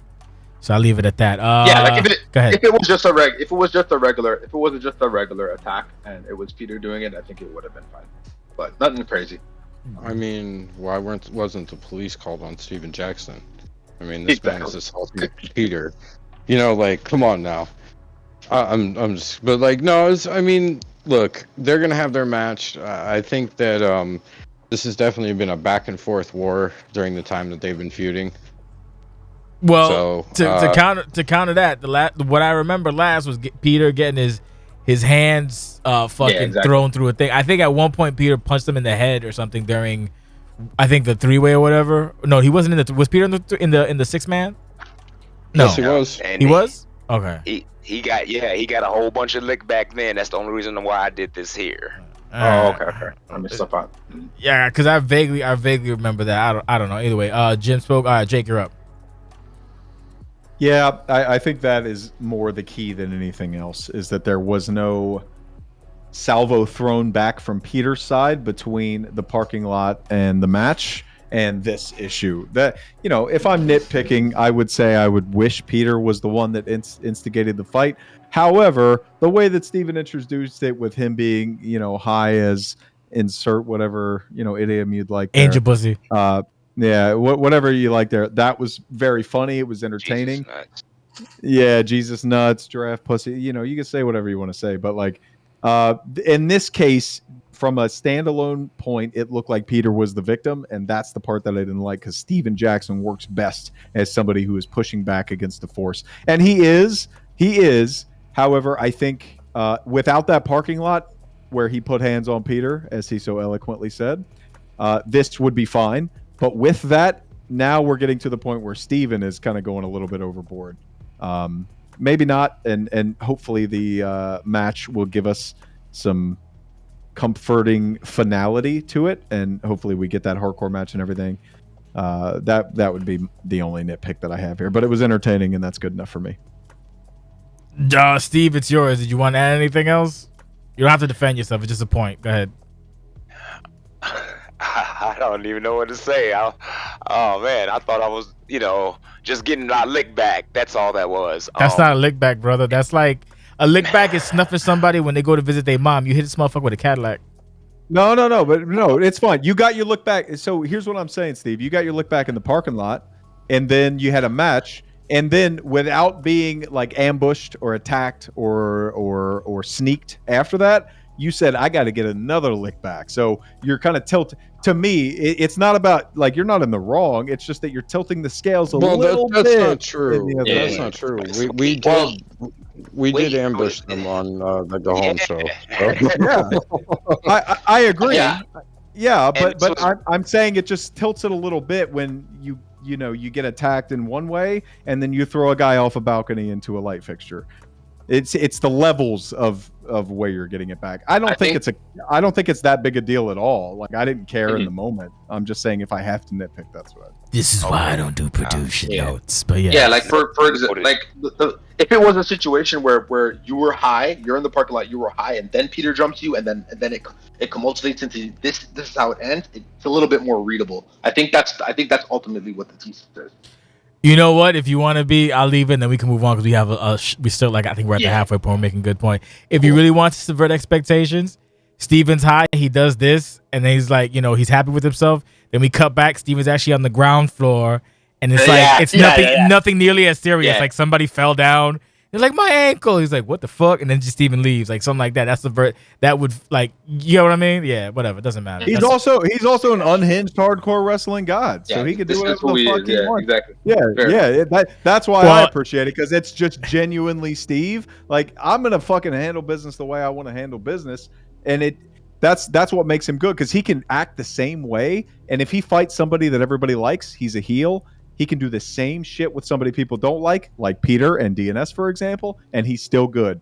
Like, that's the mark of a really true, like, good character, like Kevin Owens to me. You can fight whoever you want. You can act the same way you would any other time. It just depends on who you're fighting. And in this case, he's fighting DNS, and DNS is nothing but garbage. So, well, Kevin Owens was right, so we'll just leave it at that. Moving on. Yeah, so is Steve. Moving on, we have, I do believe this is the tag hype. I did my best. Shout out to Eddie Ramos. I love it. The message on the video was, I did my best. And I was like, no, but it's just like, okay, like, wait, I'm not gonna use it. Like, nah, man, this could be better. I was like, no, it's fine. Just your frame rate's a little wonky, but it's fine. Anyway, video was like, it's the first time, so Rome wasn't built in a day. I think for a video, it's still way above, like, standard good. You get some whatever. It might have been a little long, but again, it's your first time, so fucking have at it. I don't give a shit. Knock yourself out. Match itself was I really enjoyed the tag match a lot. It was fun. I was disappointed that Mac was typing in Twitch that he couldn't get back in, that he couldn't get in the ring, which I don't believe. I think he may have had a senior moment. It happens. We're old, but yeah, no. Solid match. I'm glad that UE won. Helped start off the underground. Oh, my neck, Jesus Christ! It helped solidify the first part of the Golden Prophecy before Parker stomped it out. But still, no, it was a fun match. I enjoyed it. These two teams, they meshed well. The match was exciting. It was, it had a good pace to it. Everybody got to look a little good. That fucking really. That shoot kick to break up a pin on Samson was fucking chef's kiss by Gabe. And no, Bob's your fucking uncle. So we'll do Steve, Jim, Junko, Jake. Go. Include the hype package as well as the match. Okay, hype package. Okay. If I'm being honest, I felt like the hype package was a little slower tempo. It was just, like, I believe Jake said it before about people having different styles and different techniques when they do these hype packages. This one in particular seemed to be a little slower than normal, than the ones that we're used to seeing. And just like you said, boss, there was that first stab at it. Hey, you got to start somewhere. I started somewhere. Everybody started somewhere, so you got to start somewhere. Now the match itself, it seemed like Cold Front had their number. They came out strong. They came out looking good. They came out with their dukes up, but somehow, some way, the UE was managed to pull a rabbit out their hat. Seriously, because if you looked at the same match I did, they got the shit beat out of them. Excuse my French. They got beat up bad, real bad. But yet found a way to win. So that's what made it fun to me. That they found a way to win even with high adversity. So it was a good match, though. Jim, you're up. As far as the hype package is concerned, it's a good attempt for a first hype package. I think that as Jinx alluded to, you learn, and I think as I learned, is more about trying to cut more into a shorter amount of time. That really makes this a succinct hype package. And I'm not saying there isn't a place for longer hype packages if they're done correctly, right? But trying to put as much substance as you could in like a minute and a half or 2 minutes, for example, is really kind of the way to go there. I would have chose a different song personally. I felt like the vibe of the song was kind of like a little weird for this, but it was a good attempt by if Eddie put it in, good attempt by him. And speaking of Eddie, the match itself, Cold Front did their thing. They're a really, really good tag team. They're the type of tag team that OCW needs to have a healthy tag team division. But when it came down to it, it was Eddie Ramos who really, for me, shined tonight. He was the one who really put in the work and, got a lot of the get back, if you will. Gabe was the one who was in there early and kind of got roughed up a little bit, but you know, they worked well as a team, and eventually they were able to steal it, you know, because they were focused. And I said on the pre-show it's about chemistry, and I think the chemistry that those two had really worked well, because like if you're judging individually, people would be like, you know, singles match, they'd be like, oh, I'd take this person on Cold Front over this person UE potentially, but tag team matches are different. It's about how you work as a team. And I think UE proved that tonight. Yes. Who's next? Is it Steven or Junko? Steven. Steven, you're up. I thought I already went as far as. Oh, you did? Yeah, no. This is why I can't listen to Jim. Junko, you're up. God damn it. That wasn't me that said that. God, That was me. That was me. Oh, god damn it, Junko. Fuck Yeah, you. you're not paying attention. Nate, when Nate breaks up a pin or does anything when he's already tagged out, there's going to be a red X. That means they can't get inside. So he had the red X on him when the match was done. So that's why he couldn't break up a pin or do anything like that. So how do you get that? If you go in or you hit an opponent when you've tagged out, that you get a penalty. It's a penalty that the game gives you. Oh, so he got penalty. Oh, so he fucked up there. Wait, Yeah, is this a the game- question? Huh? Well, he doesn't. Well, no, he doesn't. Well, he no, doesn't- because he doesn't play the game. I saw Iceman kind of be a little bit confused about this, but if nobody's clear about it, yeah, the reason he couldn't get in is because he got in before. If you get in the ring, you can't get back in the ring. That was one of the biggest reasons why in FPR discussion people wanted to allow all tag matches to have this, because in the game functionally does not let you get back in the ring more than that one time before you're tagged again. Ooh. Yeah, so that's why he couldn't get back in. It All happened to those. Gabe. Yeah, it happened to Gabe too during that sexy spot. It did. that popped on. Yeah. Yes. Right. I fucking love my classmates. I think they're amazing. The personality. I think Eddie's a little bit hard on himself, but again, I tell him like, yeah, you and Gabe are really right there. You guys are amazing.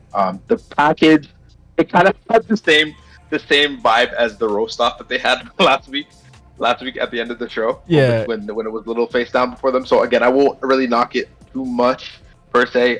I guess we kind of want to see a big fight feel when it comes to the packages and getting us hyped for the match. It is what it is. He tried to do something unique, and it is what it is. Like, it popped me. They're operating. UE overall is operating at a very high frequency, and I love it. I do love the fact that there could be potentially two new suitors when it comes to the titles. So they've got a lot of stuff that they can do with each other. I think Eddie's maybe after a few months, you could have said that like Gabe was a little bit higher than Eddie. I think Eddie has closed that gap now, and they're a legitimate unit. Like, I think that's what makes them so good, is because a lot of times when we've been doubting Eddie has been shutting us up in the ring, behind the sticks, on the mic, everything. He's been shutting us up. Nobody can touch him. So really good stuff. I love you too, Eddie. And I tell Eddie how much I love him every fucking day. Eddie's fucking great. Really good stuff. I love this feud. I think me and Jake were talking about it a few weeks in terms of like, I think this was the perfect test for them in terms of who they were facing, in terms of Nate and Samson. So overall, the packaging, the storyline, the packaging, everything. This was the great way to top it off. We'll see what happens, because I think Cold Front, this is their second title shot. No, somebody correct me. Yeah, it is. No, It is. No, it Yeah. is. It It is. is. Yeah. Nope. Yeah. It is their second. It is their Okay, second. right. So yeah, It's their- that not, yeah. this I was thought you kind of meant a- yeah, against they- UE. They they fought kinda- against somebody else before. yeah, they kind of needed to win this one, unless UE loses it in the future, whatever the case may be. But I thought they fought Mass Effect before. They did. Actually- I thought you were saying it's their second match against UE. No, it's their first. But yeah, it's their set. Yeah. That's why I was so invested in them. And that's why I thought it was the perfect Really- matchup, because they really, were so like- close before. mm-hmm. They give me like the same feeling I had when Pivot beat Mass Effect. When Pivot beat Mass Effect, I think it was on a Riot, a random Riot. This is kind of how I feel about these two. So hopefully they keep on trucking, and they keep knocking everybody down. Fuck John Carter. Tag team wrestling is amazing right now. Fuck John Connor. No, both had. It was a really solid match, and it's weird because I don't know. I feel like Eddie's not the weak link either. Like, they both operate very well, so it's funny. First, before we go to Jake, I just want to say fuck you, Junko, because now you're getting comfortable like Jake talking shit to me. Jake, you're up. I'm sorry. You're wrong. Oh my god, bro. I'm sorry. Jamaican Yeah, Jake and no, fucking no. regular Jake. Go ahead. God Yeah, damn it. well, like the Mama minute that's why I love this feud from the very beginning, because the very second that it happened, where they had that segment on the Clark Effect, I was like, yes, this is fucking perfect. Like for what I want to see out of the tag division, this is just it. You know, you have 4 characters that you can all get behind, especially when they're together. UE on their own arc with the Golden Prophecy and everything they're doing, and Cold Front not abandoning their passion that they had when they went after Mass Effect. That's what sold me on Cold Front 2, is that they lost to Mass Effect and they didn't just immediately disband or turn on each other or whatever. They stuck with each other. They did the whole Sherlock thing. Iceman had his world title match, and then they found another opportunity and they went for it. And that's the mark of a true champion on the roster. Like, any opportunity you could find to get gold, to get that higher payday, to get more buzz, that's what you do. And that's why, despite what I may think to the contrary, like Cold Front, they are an amazing team, and I love to see them every time on my TV. The match was perfect, really. I loved the finish too. The finish was awesome. You get an interference. Like, let's make this clear for anybody that wants to enter the tag division. You don't just get a pin breakup. You can interfere in the match whenever you want, one time. And so the way that it ended up this time with the kick out happening, Gabe ended up hitting that knee, and then it ended up getting to the desperation Nightwing or whatever he calls it, put the fries in the bag for Gabe, because they were in a bad way. As Junko said, they were getting washed out. And I thought for a second there that Cold Front was going to shock the world and disrupt the Golden Prophecy from the very beginning. And then Gabe, he put his big boy pants on, he hit his finisher out of nowhere, and it be like that sometimes. I think there's also match. an extra question for you, Jake, from the Iceman, Nate Mack, former international champion. He says, "What do you have against us in other aspects?" ? Nothing. Nothing at all. The hype package was great. Eddie Ramos did a great job. The only reason I know he did it is because he reached out to me to ask for ways to record his screen or whatever. Aww. And so I talked to him about that, and I tried to help him as best I could. But that's the thing. I always expect people that have that issue to be total dog shit when I come into it, but the job is to hype me up and get me excited for the match, and it did that. I like Cold Front. I like UE. The way they built this up as a respectful, honorable job was perfect, and honestly, they could run it back if they wanted to, and it would work for me. If they don't, that's also great, because Samson could go after maybe Jinx. Samson could go after somebody. Iceman could, rechange his thing. I think you can be in a team, you can be in a relationship, and also have different goals. You just have to know how to prioritize that on screen. And I think these two are a way better version of figuring that out than John Carter is. More dirty. Jesus Christ. Yeah, this feud was just a love letter, a fuck you letter to John in terms of tag team. I love it. It was beautiful. Beautiful tag team match. I'm so glad it was on. All right, moving on. We have, let's see what this is. We have SDC. What the fuck was it? Southern Dirty Cash. I said Deadly Cash. Southern Dirty Cash. Sorry, yeah, Southern Dirty Cash beating the ever loving fuck out of the monster trucks in the back. We're beating the ever loving fuck out of Chris Baxter. I mean, they said they're gonna hurt people. They did hurt people. Again, the only note that I have on this is production note is like there's like lack of ambience, and the fucking effects need work. I don't know. That's basically it. Nothing crazy. Just like, I don't know what sound that is, but it's just like, it sounds like, I don't know. It's just fucking weird. So whatever. That's just minor bullshit. But no, set the stage, beat the shit out of somebody. Someone suggested maybe someone from Baxter's past comes out to help him. Who the fuck knows? We'll see. We'll see what happens. I don't know, but it served the purpose of what it was. So we can do this. Let's just do this round robin, because that's what's been working for us. We'll do Jim last. We'll do round robin. Shut up. We'll do Steven, Jake, Junko, Jim. Go. Man, I'm gonna be here till midnight. No, you're not, because we're trying. No, we're almost done. Motherfucker. If I'm being honest, Southern Dirty Cash seemed to give me a different vibe, a different feel. I believe in their last segment, when they had the little podcast, I think I heard a reference as far as them being from Hogjaw. I don't even know where that is, but it must mean something. It must mean rough and tough. I'm still trying to figure that out.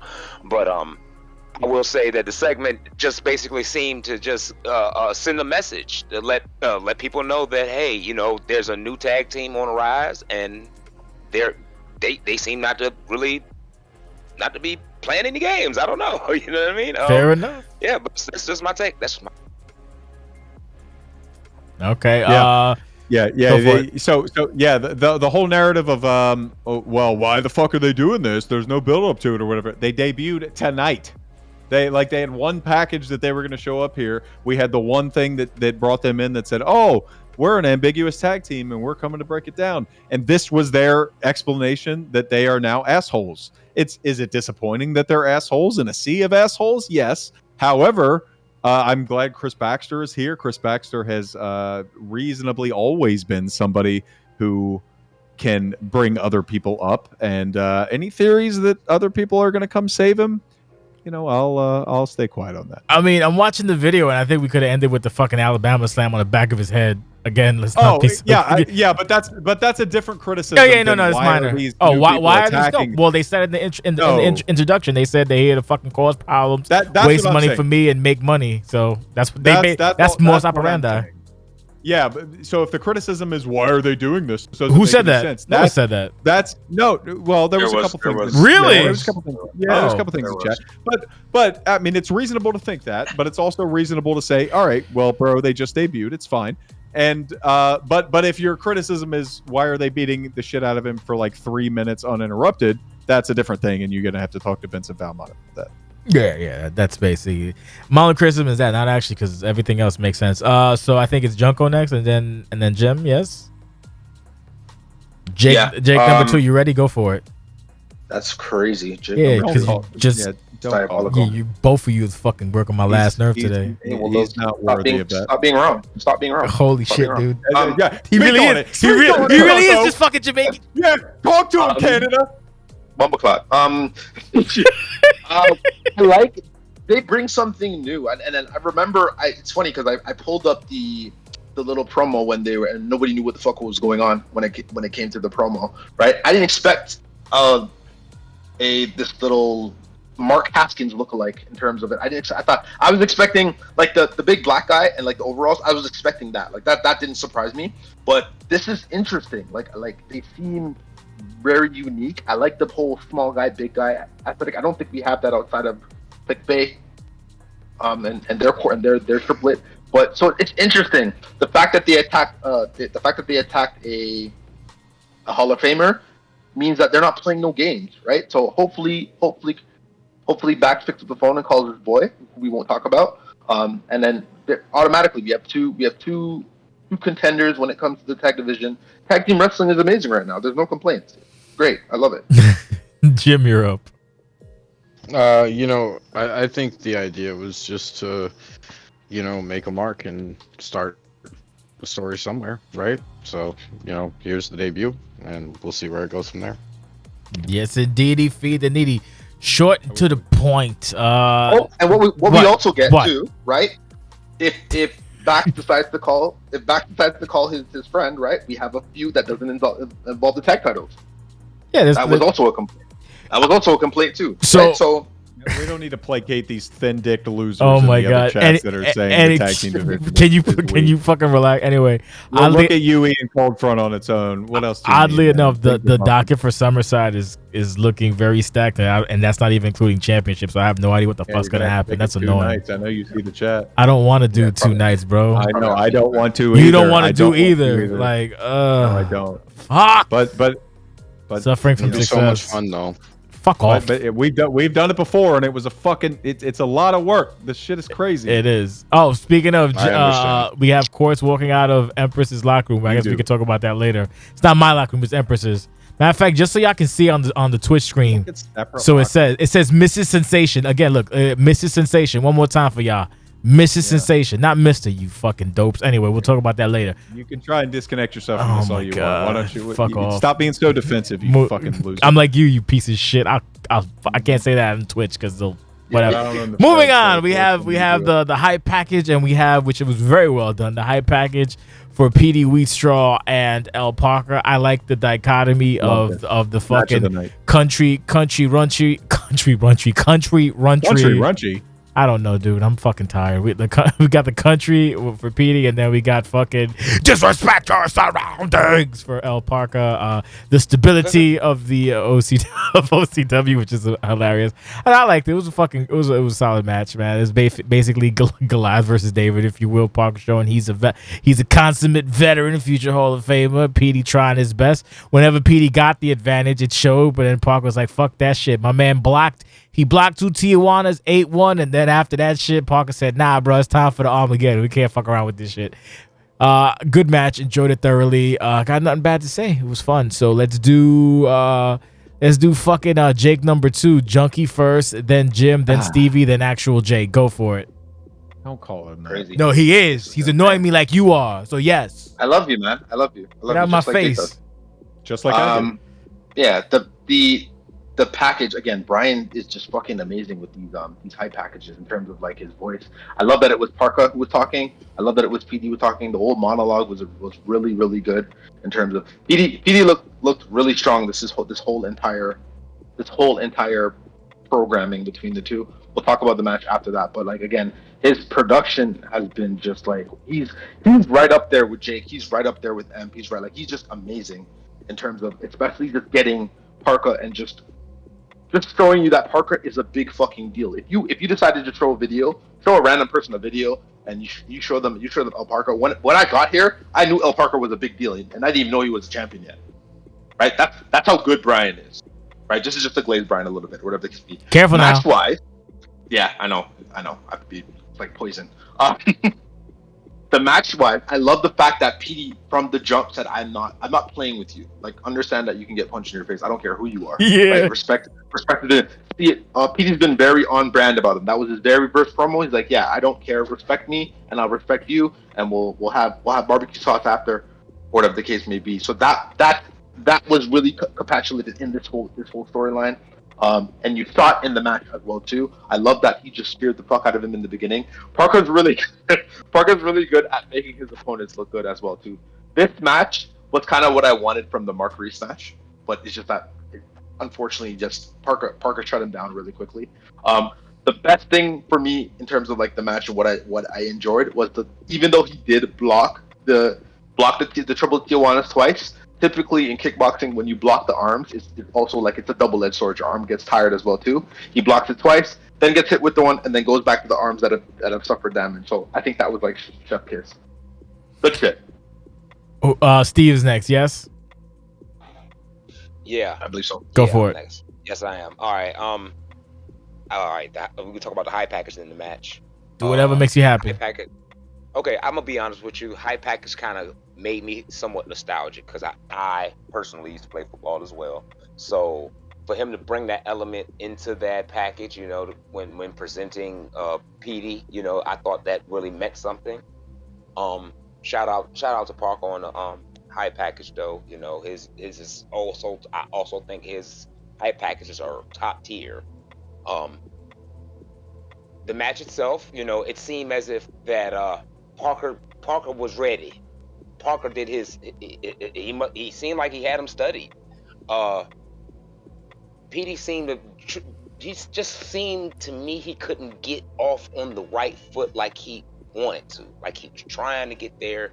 He was trying to get to the more of the offense of the match, but it seemed as if Parker just was just too much. And hey, this reign we saying about Parker, I mean, hey, it's you can't ignore it. It's nothing you can ignore. So I shout out to both competitors though, putting on a real good match. But yeah, that's my take on it. Yeah. Jim. Okay, so I felt like in terms of emotional highs and lows, this match and this hype package probably took you the highest and the lowest of the night in terms of the way that everything played out. If you get what I'm saying? I gotta get it. Yeah.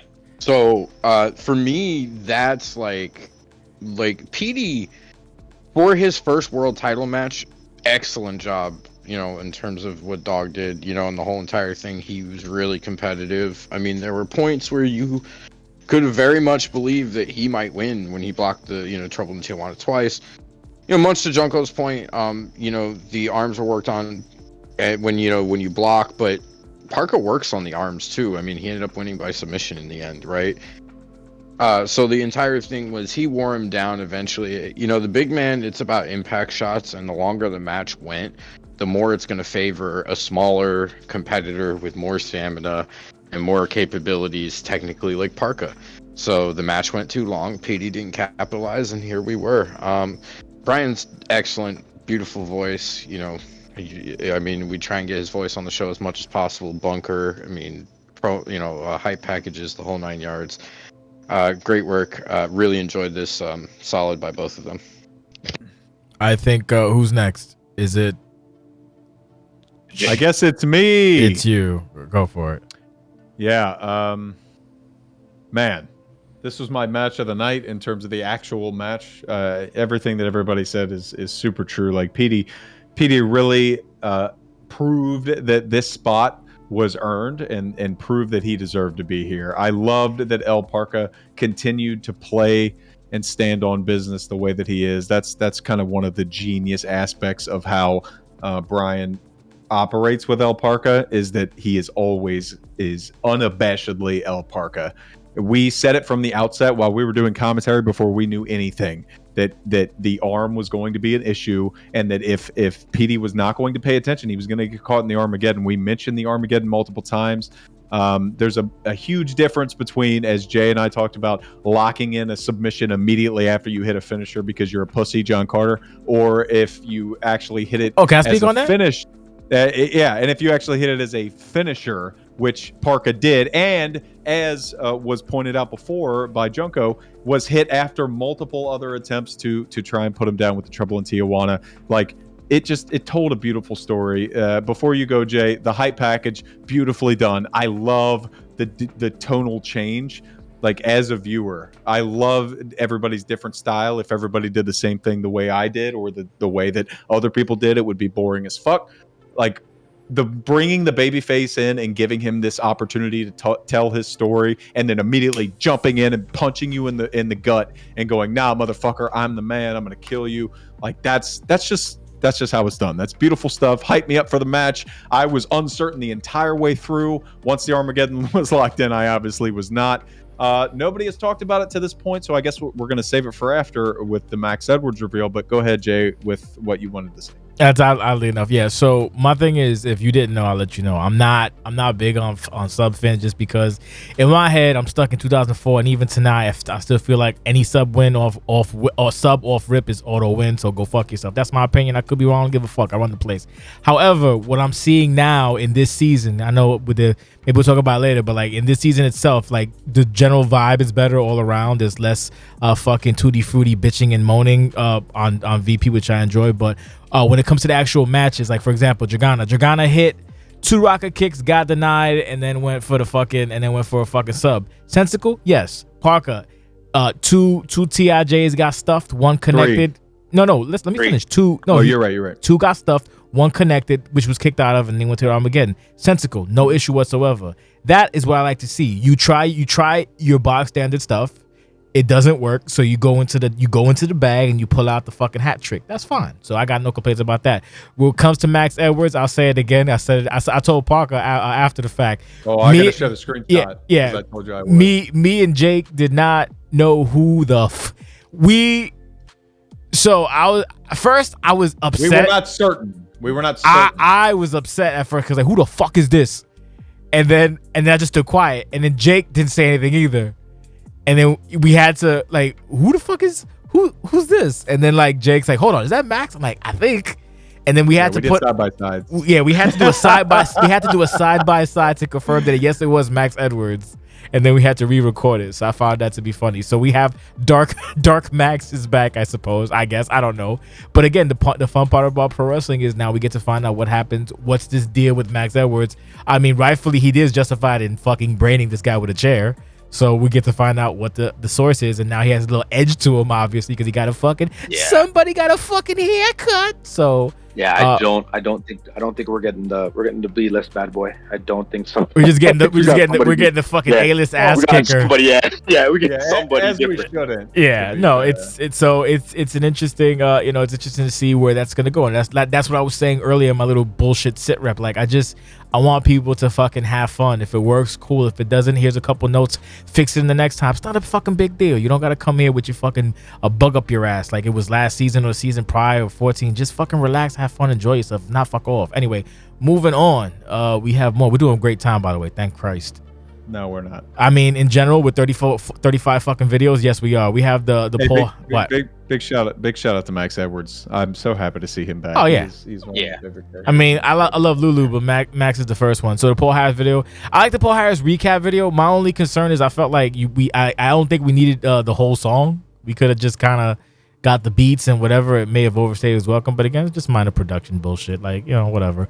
Tell us the story, like whatever. I don't know if you guys noticed, but there is not backstage, but there's stuff going on between Paul and another man. Paul is no Diddy on the shows. You might want to read just in case, but yeah, just letting you know. So it was nice to see both represented tonight. Like I said, my only issue is length. Sometimes you just keep it simple, but that's my only concern. Not a big deal. At the end of the day, it shows Paul Harris's relevance. We got a Harris video, we got a Scotty video. It's good to see. This is my guy, is what I'm going to do, and it is what it is. Love to see it. So now, let's do Junko, Jake, Stevie, Jim. Boom, go, rather. Ugh. Boom and Goom.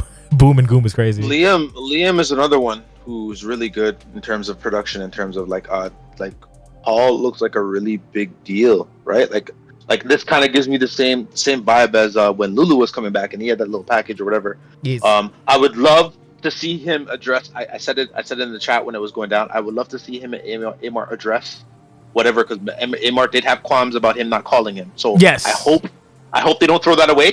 Even if a situation where it ends with one match, it's a one and done. It is what it is, or they just have a disagreement. They're like, you know what, this is not for us. Let's go our own ways. Okay, cool. It is what it is. But I don't want them to just throw that away. That should be interesting. He's really good. Like, he brings his style. I love his style. There's no one like him. So it's gonna be interesting. Him and Little Baby Man, interesting. Him and Little Baby Man is crazy. Yeah, very interesting. Very interesting. I didn't think that was not a match on my wish list. It is now. So It should be fun. Jake. Yeah, I'm kind of two minds of what you said, Jay, about really appreciated this because we haven't seen a lot on screen of Paul since the title loss. And I think, you can always do that thing, right? Where we watch something and we review it and you go, whoa, we haven't seen much. And then you can go, oh, but I was on the third hour of the show for 15 seconds. And then, yes, but if I'm saying that and I watch everything and I watch everything, like it does mean something that this is the first big moment that I see him. And I do know what you're talking about, Jay. That's why I think it's kind of important that they played it out as long as they did, to give kind of this big push. And also it was between two major segments on a pay-per-view. So I do kind of know what you're saying. Like, we want to keep it a little bit shorter, but I'm biased because I really like Paul Harris. The alkaline, please hydrate me. I was super hydrated. I'm not writing him off. I like what Junko said, that this may be leading into a darker side of Paul Harris. I'm not sure if that's going to be what we're going for, but this mystery person that we're dealing with here in the background could be a part of that. We'll see. Stevie. Personally, I didn't like how he was displaying of whipping my ass when I was. You know what you got to do? You got to do your own hype video and show you whipping his ass. Weaponized lore. That footage is gonna persist for the end of the day. Weaponized lore, baby. It's all good. It's all good because it ain't. Hey, look, that's wrestling. You know what I mean? Hey, you win some, you lose no some. doubt. But I will say, he does bring another element back to OCW. I was wondering when he was going to show up, like, okay, we're in a new season. Where's Paul Harris? You know what I mean? Like, he did have some kind of an impact to me, I guess, from the class that I came from. Obviously, he, had his little stint with me. it's just good to see him back. I want to see where it goes, and with A-Mark making those, making that little remark as far as Paul not calling him, just like Junko. I want them, okay, all right, build off that. Let's see where this goes, if it's anything, But yeah, just good to see Paul Harris back in action. You know what I mean? Shout out to Lim on the production. Always dope in that regard. And that's my take on it. Jimmy. I enjoyed, like everyone said, the production of the whole entire thing, the way he put it together. Did not appreciate being in it, of course. It's all good. I'm just joking, but it's just one of those things that when it comes down to it, he did a good job of kind of just re-showcasing the character, bringing him back to the forefront, and again, this leaves me with more questions than answers, which is wrestling, like we've been saying all night, right? So I want to see what the dissolution of their tag team looks like, if there is a dissolution, if there's a reconciliation, what's going to happen moving forward. So, essentially, again, it's a nice table setter for where they're going to go for the summer. Fair enough. All right, now we got the next. Oh, that's a Summerside Lord promo. Almighty. All right, this one, I think it is. It's time. It's time. Yeah. So a little background on this one. Riot was like, it might be a little long. I was like, okay, well, do the following: shorten it, and then we'll play the short version on Twitch, and then we'll use the long version as director's cut on YouTube.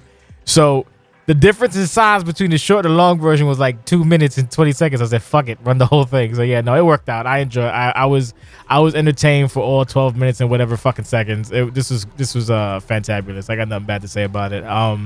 Cheryl, it will be Cheryl. I think, oddly enough, I think Marissa should have just like not even said a word, body the bitch, and then whatever happens. Because like we were like, people were shouting for like, Marissa, please say like. And she defended herself, but like it was not. It was you're not gonna beat Cheryl on the mic, so just use physicality. Fuck it. Like whenever Stone Cold was fighting Undertaker, and Austin was like, I'm gonna beat your ass, or The Rock. Undertaker didn't cut a promo. Undertaker said, I'm gonna kill you, and then struck Rock or Austin. That's it. You can't go on the mic with Cheryl. You just can't. You can't. It's a dangerous proposition. But no. I was entertained. Max showing up later on to fucking as the cosign on the fuckery was also really fun. I like that Max song, thinking it's gonna be one way and then just yelling shots. It was fun. It was fucking great. Sports entertainment all the way. Loved it a lot. People shouting for Mad Dog, and then Mad Dog makes the catch was also great. Yeah, no, that's basically all. I got nothing bad. Like I enjoyed. It was long, but I enjoyed the segment. It's a pay-per-view, so fuck it.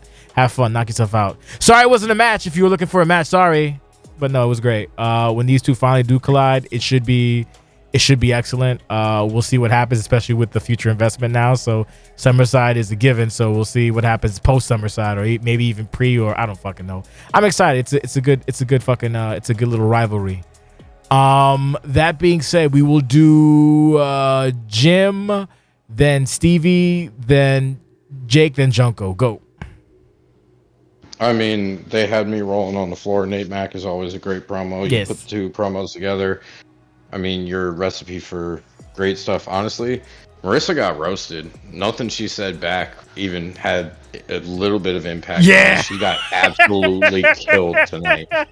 I'm sorry. Like Marissa usually very good on the mic. And Riot does great stuff. Like there's no, honestly, like you said, either walk away and don't say anything or just beat her ass. That's what you got to do in that situation. I don't think, because we're past words at that point. Like we've tried you so hard that it's like it's over. So we're past words. So I really enjoyed that. That's what I got. Yeah, outgunned. Steve, you're up.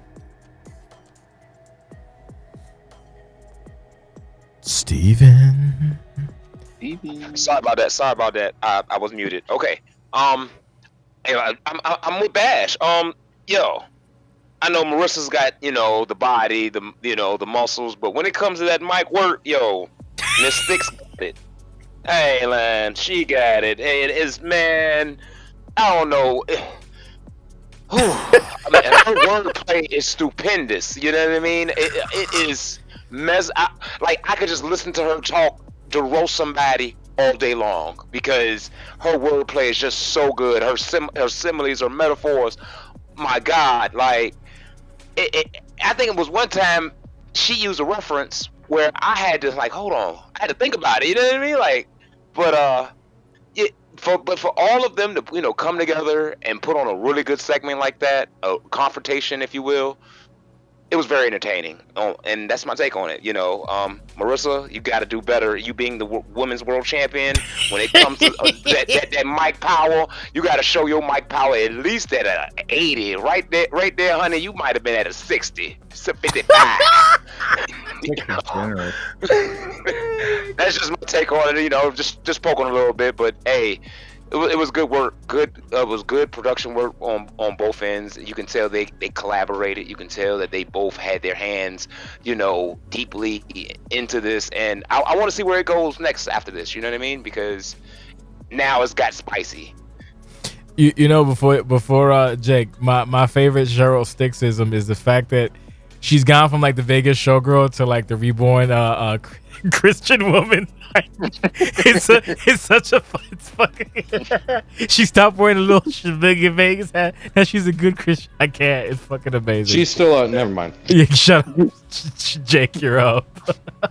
Man, Jim kind of fucking nailed it. Like I don't know what else to say here. Fuck me. The thing for me, kind of out of kayfabe, working with both of them very closely and feuding with both of them multiple times. Like Jesus Christ, I know that the clapback is going to be. I think Marissa is going to shoot her with a gun because tonight Cheryl bodied her. I was waiting. Like I even got quiet after Marissa finally picked up the mic. I'm like, okay, Marissa, and it was flat. It was garbage. It was awful. Marissa got absolutely destroyed in a way that Marissa has never been destroyed before, and I think that's part of the interesting bit. Marissa has always been the mouthier, the louder, the more petty one in the room. And she has finally not just met her match, but somebody who will put her in the ground if given the opportunity. You can taunt and sit there all you want, as I'm seeing on screen right now. I don't give a fuck about your suede outfit that shows your ass. I just don't care. You got killed. You got destroyed. But you are still the women's world champion. And now Mac is involved. And then, for some fucking reason, Mad Dog can't get away from the Stockholm Syndrome. So I love that they are able to continue to build these super enticing, super interesting mixed tag things. And I think that's where it's headed. Just spoiler alert. Mad Dog is a beta. Scarlet Harlot with the Velvet Couture. But no, I think this was the best that Marissa had on the mic. And like, it's not like, I don't think I don't think Marissa like was trying. Cheryl. No, I'm talking about Marissa. Like I think Marissa's rebuttal. I think that's the best Marissa had. I think legitimately, like when it comes to being match word for word, she's not. You think she's holding back? Nah, I think she was trying. No, she was shook. Here's a good comparison. This is very shook. Here's a good comparison if anybody watched the lead up to SmackDown for WrestleMania. Remember when Tiffany cooked Charlotte on the mic and she had nothing? Yeah. She had absolutely nothing. Yeah, that's what I got from this. Cheryl put Marissa in the ground and Marissa was so shook she had nothing. Nothing she could say. Like she tried more than Charlotte did. Hit her. That's it. To be fair, that's what I said the whole time. That she shouldn't have let her go on as long as it did. I'm looking at this YouTube thumbnail and I think I'm dreaming. 13 minutes? You let this bitch go on for 8 minutes before you did anything? That's fucked. You're the world champion, and like, hey, it was an intervention. He's got a lot going on right now. Cheryl didn't miss a beat from her way back. Fuck's sake, I'm so glad that this was like a beat to the next moment. Marissa, as a coward champion, is probably not going to defend until Summerside. And even if that's the case, that's fine because Deborah's going to take it from her shortly after anyway. God. And then, or it doesn't have to be her. It could be anybody. It could be Cheyenne. It could be anybody that is not Marissa because she doesn't deserve to have it. Junko even, who's a worthless piece of shit. But this story that we have right now, let's get the title out of it, and this is super fun. Oh my god! Well done to both of you. I was thoroughly sports entertained. Junkie, you're up. Fish sure like to talk. What I think the problem here is this. I don't feel bad for the American Geisha because you took it here. You took it here. You made it personal. I don't feel you bad made for it, her at all. Nope. Yeah, you made it. You made it. I think it was last week or the week before. You made it personal when you brought about her drug addiction. You made it personal, right? And when you made it personal, didn't have anything to say. She had to leave and she had to regroup. So now it's your turn, right? So Cheryl's like, okay, you know what? I'm gonna go even deep. I'm gonna go just as low since you want to play. You want to play in the depths, right? And brings out the one person who has the biggest effect on her, right? So I don't feel bad for you. I'm glad you got her eviscerated. And Junko, what I mean, you've been here a while at this point, but we've been dealing with this since early 2020 when Marissa joined. Right. This is so like this for this it all to culminate here. There is not a goddamn person in that building, in this Discord, in the ring, out the ring that feels bad for her. I almost feel bad on like a weird fourth dimensional way because I hate her so much, and I feel bad to be so happy to watch her get dragged like this. Watch her You know what I mean? downfall. It's hard to explain. I want to feel bad for this individual, but he just doesn't seem to get it. So he's gonna figure it out the hard way, right? Absolutely right. Yep. It's Coco, right? So because again, the one person who has the biggest effect on her is her husband. You're supposed to be in a relationship. You're supposed to be focusing on me in our relationship and fixing us. That's what you should be doing. But you're running. People want to talk about the relationship with DNS. Oh my god! Yeah, Oh exactly. my god! Any Running relationship to right? DNS, any relationship to Marissa makes DNS look like the greatest, most moral faction of all time. Exactly. Right? Yeah. I don't feel bad. I don't feel bad for you because at the end of the day, right? You should realize that this woman really doesn't care about anybody but herself. Right? How Thank is you. Cheryl a baby face? How? Right? How have we gotten here? She's a good Christian woman. Cheryl is the babyface only by proxy. That's just really what it is. But again, like nobody can sympathize with you because you've done stuff that's so low. This situation, it would have been just a war of words, and then you had a match or whatever the case may be, and then whatever happens. But you made it personal. Cheryl's making it personal now, and now we're here. Now all of a sudden, Coco looks like the idiot. Right, so I hope it's a situation. I hope it's a situation where it is a mixed tag. I think that kind of needs to be the situation now. Whatever happens after that happens. Yeah, I think that just makes the most sense right now. If I'm a booker, we'll get to the title match eventually, but that's definitely a stopping point. Along the way. Absolutely. But like again, I just want to give Cheryl her flowers. Like, yeah, she's been one of her and Beatrix for me. I've just kind of lit an ass under the women's division. You can see it just go down the roster. So I want to give her. She's an amazing addition. I think she's been probably the most entertaining. This is probably the feud of the season so far. So kudos to both of them, or whatever the case may be. But whatever happens next, it's been really done. I don't feel bad for this bitch at all. I hope you're crying. So first and foremost, how the fuck did we get it so that dog catches? That's a good edit. Don't know how the fuck that's possible. Good for you. Even though that edit's not really that great. Little action for the dog, but no, yeah. Don't feel bad for Marissa. American Geisha, down in the mud. Team Cheryl, stick stars for life. And I think that'll cover it. Fuck you, Marissa. Anyway. Great job. Great job. That when you get booked on a show and you know you're not going to have a match, it's super high bar. And I think both of those, because we had to deal with like, we have 2 matches that are booked here, and I knew going in that 2 of them were not actually matches. Both of them, I think, delivered very well. Yeah. Now we got Bash coming out there, shilling his fucking coins and threatening Bolek, I suppose, getting him back in the fold. I got nothing to add to this. This is like this is not to sound negative, so I'm not negative, but it's like that's basically what it is. So. Is Baby Man coming back? Probably not, but I guess we're gonna find out on Turmoil in like a week. Cause I'm taking a week off, so go fuck yourself. I thought I wasn't going to. 23rd, people. Yeah, there you go. I couldn't. I was like, it's too much work. Fuck you. But yeah. So we'll see what happens. I suppose. I don't know. We'll do Jake, Junko, Steve, then Jim because he's in the segment. Go for it. This is like Bash is a star, man. He's one of the biggest stars on the show, and he needs to have some kind of presence here. He's got all of his little fucking dogs and little pussies running around on the show doing different things.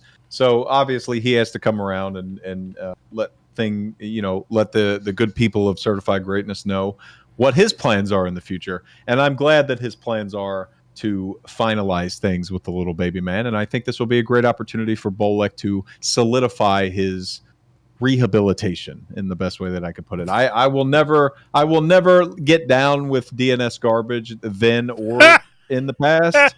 Like whether you're DNS now or you were before, I look at you the same way as I look at anybody who's been in Christianity. If you ever drank that Kool-Aid, I just don't fuck with you.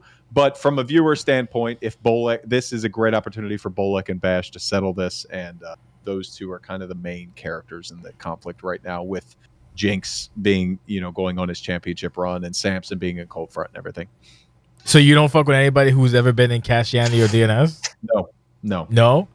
Weren't you trying to recruit to the Crimson Army Sheldon, who was part of Christianity? I was not. You sure? You sure you want to amend that statement? Liar.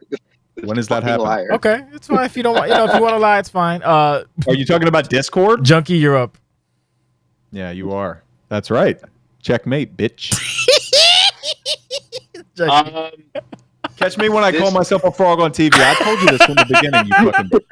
You know what? Go ahead. I love you, Jake. This feud kind of needs to happen before these two individuals can go their separate ways and focus on other things, right? I don't think this guy can focus on Batty until he kills Bolek. I don't think Bolek can go on his meteoric babyface rise until he puts this man in the ground. So they kind of have to butt heads. They kind of have to figure it out. There was a bit of a discourse earlier this morning about DNS and how people kind of want to see DNS. I mean, it is what it is. Like, I think kind of all the former members have kind of gone and they're doing their own things. The only person who really has an anchor attached to him is Bolek, right? Like Jinx is cool. He's doing whatever he needs to do. Coco's too busy simping out, right? So I think this makes the most sense. Like, they kind of have to get it done. I like that it's something that is a bit of a slow burn and we're not getting it right away. I like the fact that it's simmering and we're building up more content and more real estate to come to an end at the end. What I think you guys said you're going at Summerside, correct? Anyone? Say that again. I'm sorry. I was typing. I can't read. Is there a match going to be at Summerside? Why are you asking for a spoiler, motherfucker? We don't know that yet. Okay, cool. Okay, so if you remember in the promo, I'll just tell you real quick that I told him that we had no reason to fight at Summerside. Exactly. Okay. Yeah. All right. Well, I'm here to break it to you, but Yeah, I was gonna say I don't believe him either. But you're gonna be seeing. Yeah, you're gonna be seeing the baby man. I hope he kicks you in your face. But yeah, it kind of needs to happen. I think this storyline has been simmering. They've kind of been butting heads, but there was other things like Cass obviously was in the situation and he kind of pushed the main situation forward, and now we're here. So it needs to happen. I want it to happen. I think it's going to feed families. The match is going to slap. Oh wow, okay. Yeah, I do. Both handlers are amazing. You really are, Jake. Just a super fan. Good for you. Yeah. No, I mean, yeah. I like everybody here. I love everybody. Yeah. Everybody. So yeah, it's gonna be good. It's gonna be good. All right. We have Steven. Yes, are you done being high? No, I was actually just sitting here listening to you guys. Lying ass, jive turkey. Go on. No, not yet. No, I took a break, but I will say that I'm glad this is actually happening. Because during my whole tenure in DNS, no matter what I did, no matter how much of an impact I tried to make, no one cared. It was all about Bash and Bolek. So yeah, wow, fuck me. Okay. I'm not saying it like that. I'm saying it like you guys were the two that stood out. That's what I'm saying. And it seems as if this match needs to happen. It totally needs to happen. And if I'm being honest, I am with Junko. This match really needs to be shifted somewhere towards Summerside because it just has that feel to it. Because these are two people who just seem to work so well together at one point. Now, bitter enemies. I mean, the story is there. Like, okay, you calling him, Bash calling him his son, and Bolek's being rebellious. No, I'm not your freaking son. Stuff like that. And then you got the whole thing with Bash. I do like. I'm not gonna lie. I kind of like how he has his own cryptocurrency, the DNS coin. Oh my God. That's different. That's different. I'm not gonna lie. It's one thing. You like that he's a fraud? I like different. If it's something. You say what now? I didn't hear you. He's a fraud. You like that he's a fraud? You think he's a fraud? Oh yeah, absolutely. I know yes, he did. who won't be buying ANS coin. Oh. Screw you guys. Oh my god. I'm Yeah, not. if it's up to Bash, Jinx is too poor to purchase DNS coin. 45, but I digress. 73. However, see now that's a horse of another color. We gonna get to that one day or another. However, Ooh. Yeah, this man got bars after bars. Casual. Right? Casual. these two, honestly though, these two really, like I said before, if they stood out in DNS, you know what I mean. They were the light that DNS had over them during the the whole tenure, the whole thing. I mean, at one point we were the longest rating faction, and from my understanding, and finally to see it all implode and everybody go their own different directions, it makes it more exciting from different perspectives. And this particular perspective here from Bash to Bullock is just it's almost like it's laying the playing field down so they can play ball, honestly, and I'm here for it. I'm just like Junko. This feud will feed families, not just families and not just families now, but families in Africa too. I'm serious. Jesus Christ. Because I agree. I agree. I mean, seriously. I mean, because these two they're big. I mean, they're. I believe someone said that one day we're gonna see a Bash versus Bullock match, and here we are today. For a world, Here's- it was for a world title. Mm-hmm. Here's what's beautiful to me, Jinx, and I think you'll agree, is that what I talked about before. Samson has branched off. He's got Cold Front. He's got his own story. Jinx has branched off. He put the steel chair to the back of Bash already, and he said, "I'm gonna go do my own thing. I'm gonna go be the most dangerous man in between those ropes." As Russ Cole learned, that fucking French loser, mon ami. And then you have all these other people that have branched off already. Bullock is the one who is looking for something to latch onto, and I'll tell you right now what I'm going to latch onto. And I'm watching the stream right now, and I love that you play the videos, Jay, as it happens, because what I want him to latch onto is the throat of Bash. I want him to, both hands, like as firm as he can. I want him to choke him to death, and I want this is why everybody in DNS is going to thrive, and why Bash is such an unbelievably unique example of what happens in OCW. Jay, you can back me up on this. We've been through this so many times with these rookie factions. When this first broke out, never in your life did you imagine that not just one person would benefit, not just two people, but every single motherfucker that was in that initial group. Mad Dog and Bolek and Jinx and Samson and Bash and all of them. And even right now, like Bellacore and Peter are doing shit. Well, there was a discussion earlier. I don't want to pull the curtain too much, but like Jim's a real one, and he's putting everybody over, and like Bash and Bolek needs to happen, like Steve said. Well, before we move on, the quick thing about it is like just going from Disco earlier. It's like I think people expected like year-long feuds or some shit out of DNS when everyone kind of capped off like what they had to do. So for example, the one who had the most traction was literally Samson, who went through the entirety of DNS to get to Bash, and then they fought and they had their match. Mm-hmm. Everybody else is kind of intertwined in their own way, but I don't know. That's just a difference of opinion. But yeah, I think like it seemed like everybody wanted like a match. Wanted all. See, all the here's the thing. Match. You don't need 8-month feuds. Yeah, you don't need it's 8-month feuds. Like the way that it played out organically to me is way better than any other way it could have played out. Like if you force a feud with Bash for everybody that wants to leave, that's not organic. That's not OCW. It's a lot. The way that it is now is way better. Everybody else already found their way, and Bash immediately replaced them. That's why it's more fun now. That Bolek is like, all right, bro, I'm gonna fucking put you down. Like it's a concerted effort. Omen is still with him, and like Omen has a lot of potential. You're waiting on what he's gonna do. Omen, I feel like it's gonna be the real one and just stays around. Like when DNS is here in 2027, assuming which will be great. Oh, I got no issue with it. Yeah.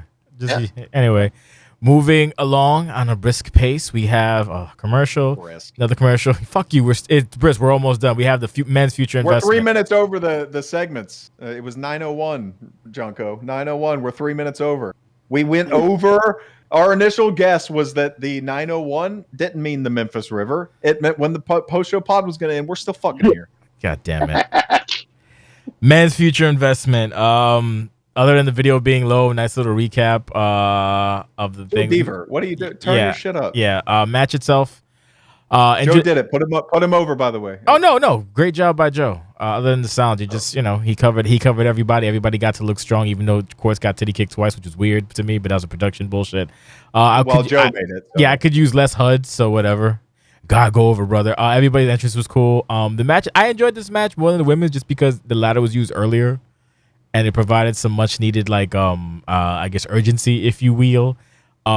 Everybody got to look pretty okay. There was a couple nice spots. The Black Phoenix off the ladder, the John fucking Spinal, fucking Joe Deaver and his bullshit. I don't remember specifically what he did. He did something I liked. I can't remember off the top of my head. Long story short, yeah, man, fucking John Carter. I know you're happy about it. I wasn't happy.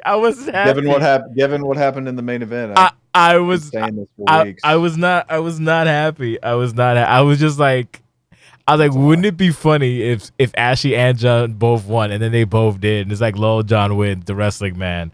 I mean, John's a guy, so who's he gonna go after? I don't know. I'm sure it's probably gonna be Parker, because you mentioned that earlier. I know. Are you sure? Because now Max is here. I was going to actually ask everybody that question before. Oh yeah, I want to address because the whole situation. You want to save it for later or now? Goes after what? Yeah, I want to address after the match. Okay.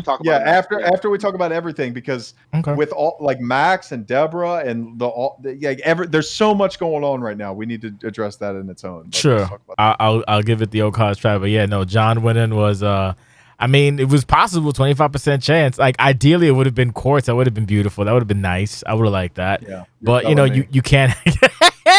You can't have what you want. Sometimes dreams stay dreams. The funny thing is, John winning a future investment ladder that Quartz is in is also kind of in itself, kind of a nice little side quiet story. The aftermath, I could say afterbirth, which is not. No, the aftermath. Bornistico coming out. The amber lamps and whatever, which this is something else later on, but the amber lamps and the whole we can talk about after when we're done with everything, but the amber lamps and then the breaking the FI case was kind of cool. I like the fact that we have Bornistico and Executive Order still working on them, so I'm sure there has to be some resolution before John moves forward with the future investment stuff, assuming the contract is still in one piece after being smashed. Well, it should be. It's a fucking paper in a case. Anyway, so we'll do Jake will go last because he's in the actual match. So we'll do Jim, Junkie, Steve, then Jake. The beginning of this match was hilarious. Where Quartz stood in the middle of the ring and taunted, and then he got drop kick. The whole entire thing. Yeah, drop kick. So I enjoyed that part of it. As far as the match is concerned, I kind of agree with your sentiment, Jay, in terms of it being better than the women's. The ladder was introduced more earlier.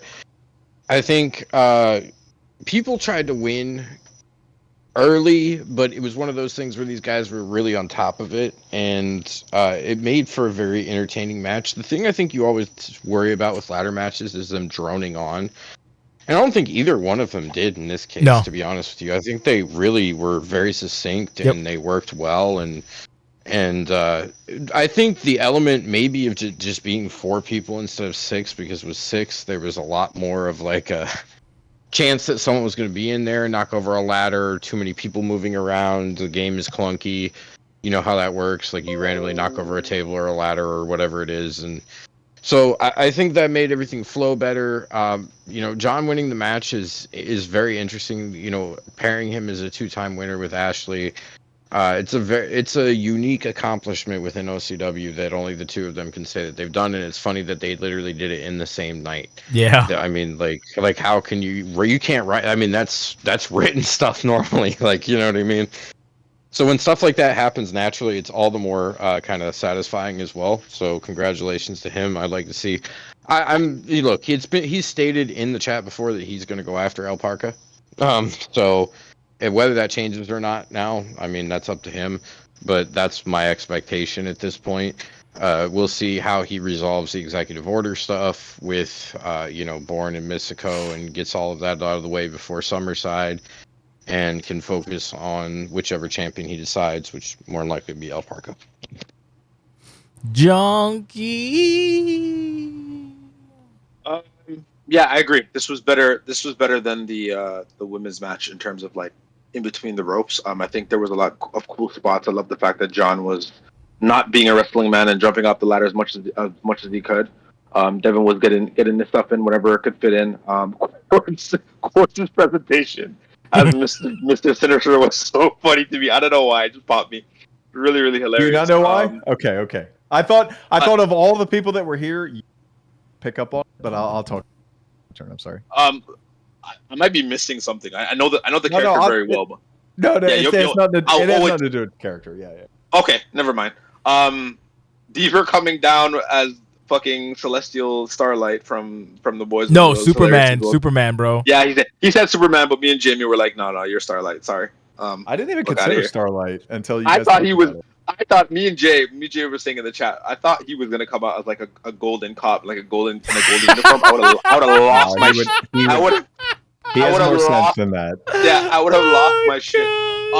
He has more sense than that. Like during the week, I had a really hard time just kind of bouncing back in terms of like who's gonna win. I don't know why. Like it was really difficult for me this time. Like I had a tier list of obviously I wanted Quartz just because of what Quartz has been on this crusade that he's been on. Obviously, Devin. Right now, I still think Devin's going to be the MVP of the season. Once we start talking in next year January, Deaver, the whole prophecy thing was really cool. So that was that there as well too. And there's him finally finding a voice and sticking up for himself, even though we've been talking shit and wanting him to do the things that we finally got. And then John is John's top tier in terms of everything. Besides being a nice guy.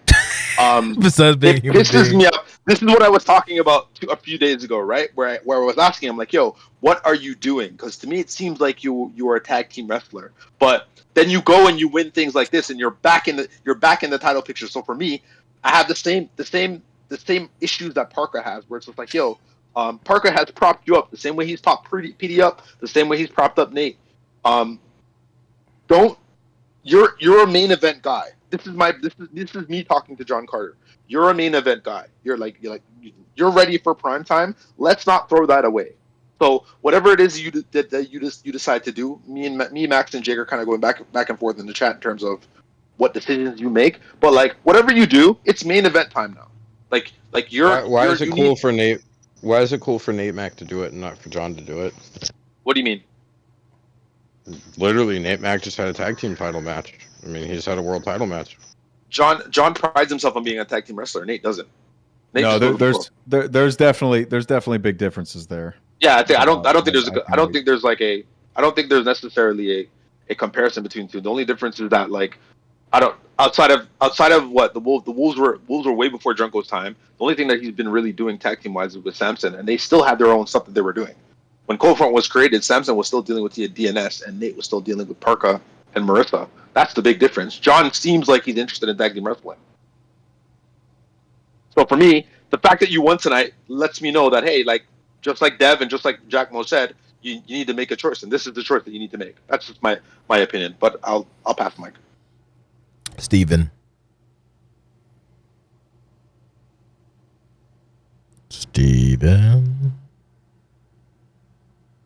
In 3.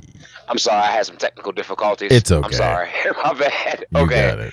No, I got my phone got stuck. Anyway, the future investment seems to be like a popular extravaganza everybody wants to be a part of.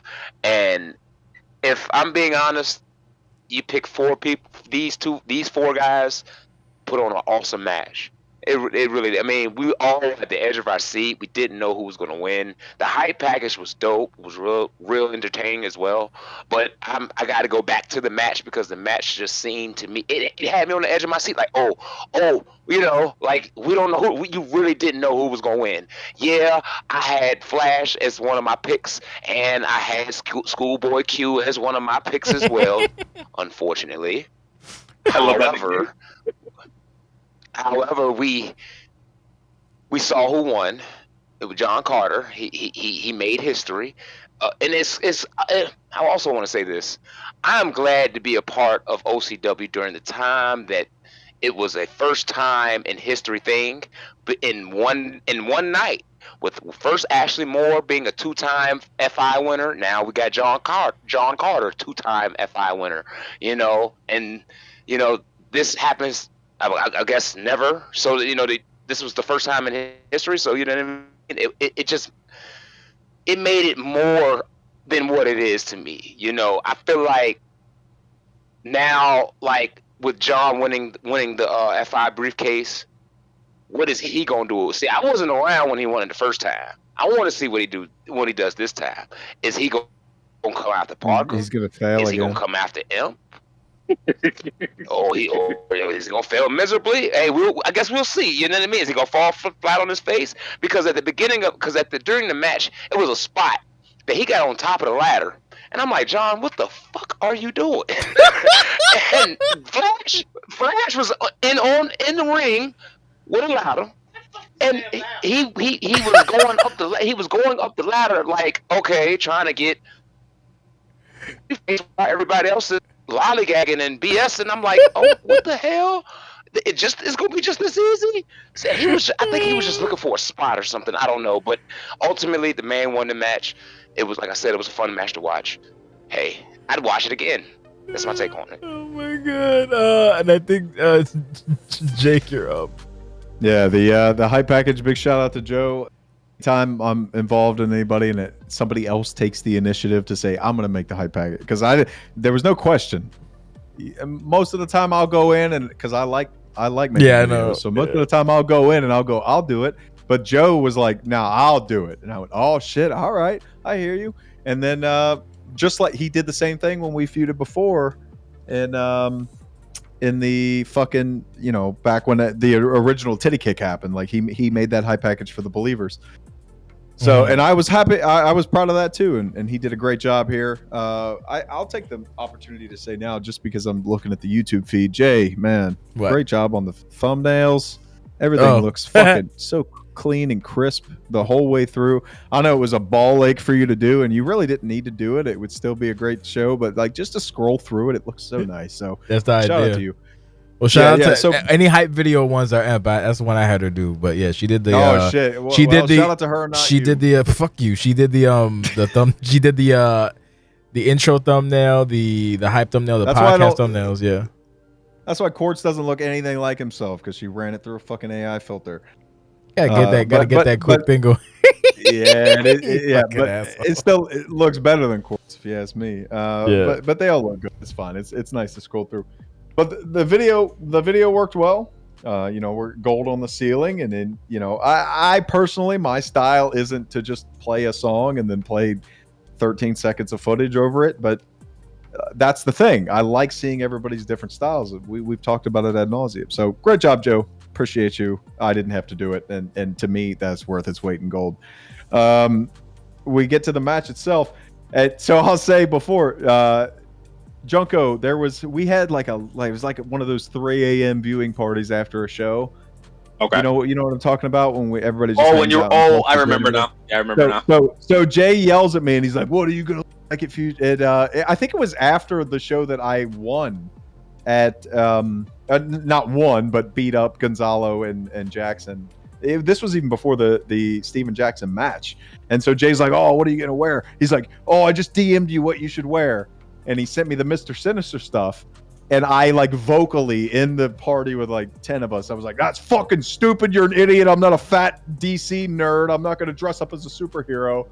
And that's why you can hear him giggling at the beginning, because I told him it was such a stupid fucking idea, but it was a great idea, and I ended up doing it. Well, no one really knew without I ain't joking, but no one really knew, which is the best kind. That's why I thought Junko would know, is because he was there during that conversation. If you had said Marvel, I probably would have picked up, but you said DC, so you might have worked me. Oh, whatever. I'm not a fun. Look, I just explained that I'm not know anything about. It was a subtle nod. I loved it though. It was gorgeous. Yeah. No, I did too.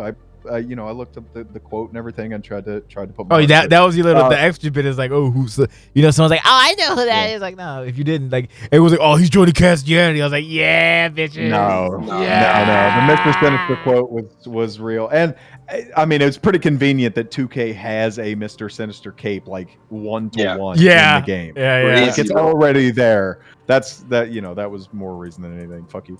But Fuck you. yeah. But the match itself super fun. Can't put over these guys enough. We all work together on that go home segment, and I already put them over on that. We had a little bit of issues trying to get in. The game disconnects when you bring the ladder bridge out. So anytime, we had a couple attempts where we tried to bring the ladder bridge out, like me and Steven Jackson did, and it would disconnect every time. So we were like, all right, we're not going to do that, and this is where it ended up. The finish, I'm super proud of. Like, we had so many good moments, and that's really all you can ask for a freemium live event. And then that finish where it's finisher, and then John hits it, and the panic sets in everybody's soul because they know everybody else is stunned. Like, there's no way he's not gonna. He didn't want to win it. You could see it at the end where like he put, because I didn't have the great idea. Shout out to the women for putting the coin in the way to break up the I didn't have the idea to do that, so apologies. But you could see at the end, like, John gets to the very last one, and he's like, oh, maybe I should. And then no, he just had to do it. Like, at the end of the day, you have to do it. Yes. Anyway, I'm sorry. I'm rambling now because I'm happy with the match. But I have to shout out Liam because Liam is absolutely right. Any criticism that somebody's saying, oh, well, Iceman did it. No, Iceman didn't do it. Iceman had a relationship and was focusing on El Parca at the time. John Carter, the criticism that I can kind of get on board with is that his priorities, he doesn't even know what he wants. Like, he's kind of all over the place right now. And you could see it. You could see it in the match. The ending of the match is not John Carter saying, I'm going to fight for a world title. It's, I don't even have time to celebrate because I'm getting dumped on my head in this tag team feud, which I'm not inherently against, but that is kind of emblematic of the criticism that he has got for not focusing on, the world title picture. I don't know where this goes from here with John being a two-time winner. I love what Steve said with, like, it is super cool to be a part of history. And it's only super cool because the history expands 20 years. And that's kind of been my whole thing with OCW from the beginning. Like, it doesn't matter if you just start your own Fed and you just do, I'm the 15-time world champion in a Fed I created 6 months ago, Dax. Yeah.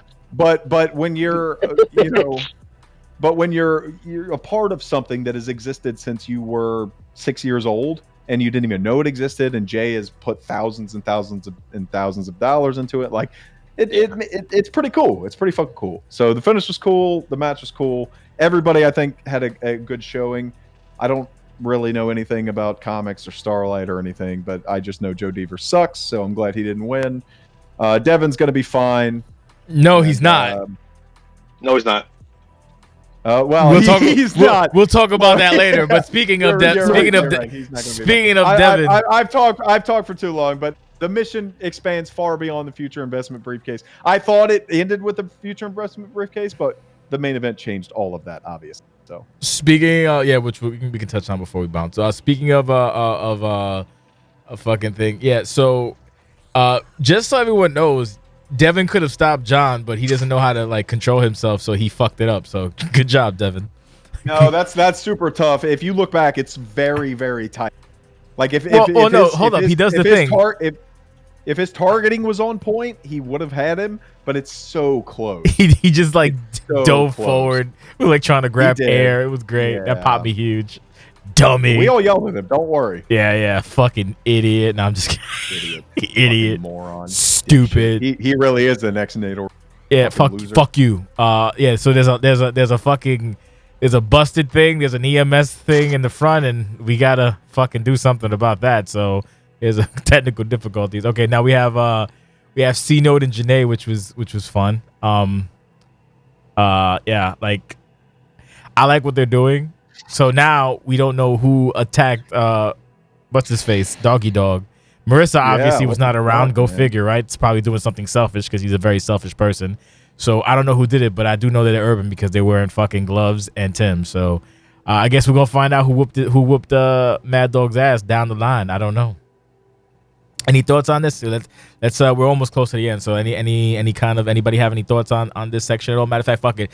We'll do Jim. I'm glad. Well, hold up. Jim, Steve, Junko, Jake. Go. Just go. Janae is a fun character. Yes. I want to see who attacked Dog. A lot of mystery characters in black clothing today making attacks, I've noticed during this show. You do it one by one. I'm a tastemaker, Jim. Well, it'd be like that. But listen, as far as the segment, it was short and sweet. It got to the point. I want to see what happens next. All right. I think it's Junko or Steve. Junko. Fuck it. Junko, you go. You made the order. I like her. She's a good. I think she's a good story piece for him, and pulling him away from the foolishness that he's caught himself in. I love the fact that she also told Victoria, like, hey, he's done this for me. She told Cino, hey, he's done this for me, so I feel compelled to do this for him. Cino's like, well, you should probably focus on other things. which is really cool. I love that Cino is in this position right here. This is another feud that I think is going to be really good as well too. It's kind of confusing. It's kind of confusing just due to what's going on with Coco and Marissa, but like the fact that Cino also he needs to keep his eyes on Cino as well too is a really cool dynamic. So this is a good story pusher that I like as well too. But good shit. Steve. If I'm being honest, I'm with Junko on this one. I'm bought into this story how Mad Dog's little sister's trying to basically be little big sister. You know what I mean? As far as having his back and trying to find out what's best for him. But if I'm being honest, I don't know who to root for here. I'm cool with both handlers. They got something going here. I can't choose. I like what they're doing right now, though. I really do. I'm like locked in. So they know how. I will say that this is one of the feuds that really have my attention, along with a few others.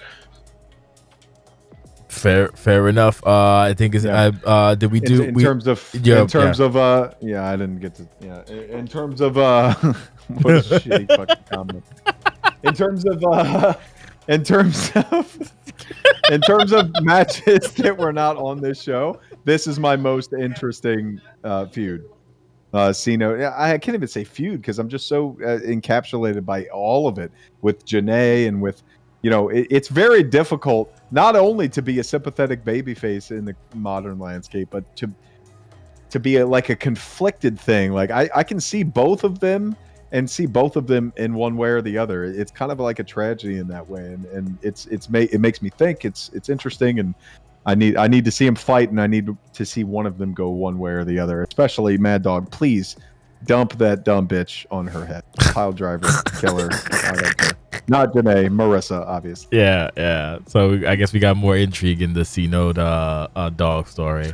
Now we have Ryvon beat his ass for 7 minutes. Yeah, so here we go. So I do have plenty of production notes on this one.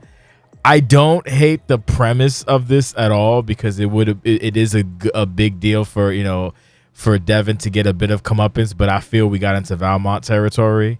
Like when you're telling a story, right? So the story is that Devin snitched, right? Devin snitched. Ryvon is locked the fuck up. So he's kind of out of the picture. That's it. So the thing is that eventually Ryvon's gonna get out. So he gets out. The entrance itself is fine, the whole thing. But it's like, where do we go from here now? Because essentially, Devin got fucking murdered. So like, that's your comeuppance. So like, there doesn't like it would have made sense if Ryvon comes in hot, gets a couple licks in. Fucking Devin's like, fuck off. He like scurries away, maybe gets whatever, maybe gets like a low blow and gets the fuck out of there. Because then now it's like, now the thing is Ryvon's out and he has to get to Devin, and Devin's not allowing us as the viewer to get his comeuppance. So then finally when they do meet, like in whatever kind of whatever, it's like a big deal.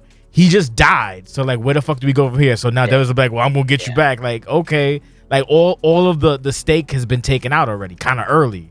And then Devin's like, please don't beat me up, please. It's like he should have did that, hit this motherfucker in the dick and run to the hills. and then maybe a car chase if you want to be fancy. Like, it was just an ass whooping. Like, I wouldn't even mind if it went to the crowd a little bit, but it's just basically like he died. So he got his comeuppance, but like I don't know where we go from here now. Like anywhere else is gonna go, you can go somewhere, but it's like the stuff we wanted to see with them colliding in whatever in a serious capacity is gone now because he got his ass whooped. It was like, okay, whatever. So it's like that's basically where I'm at with that.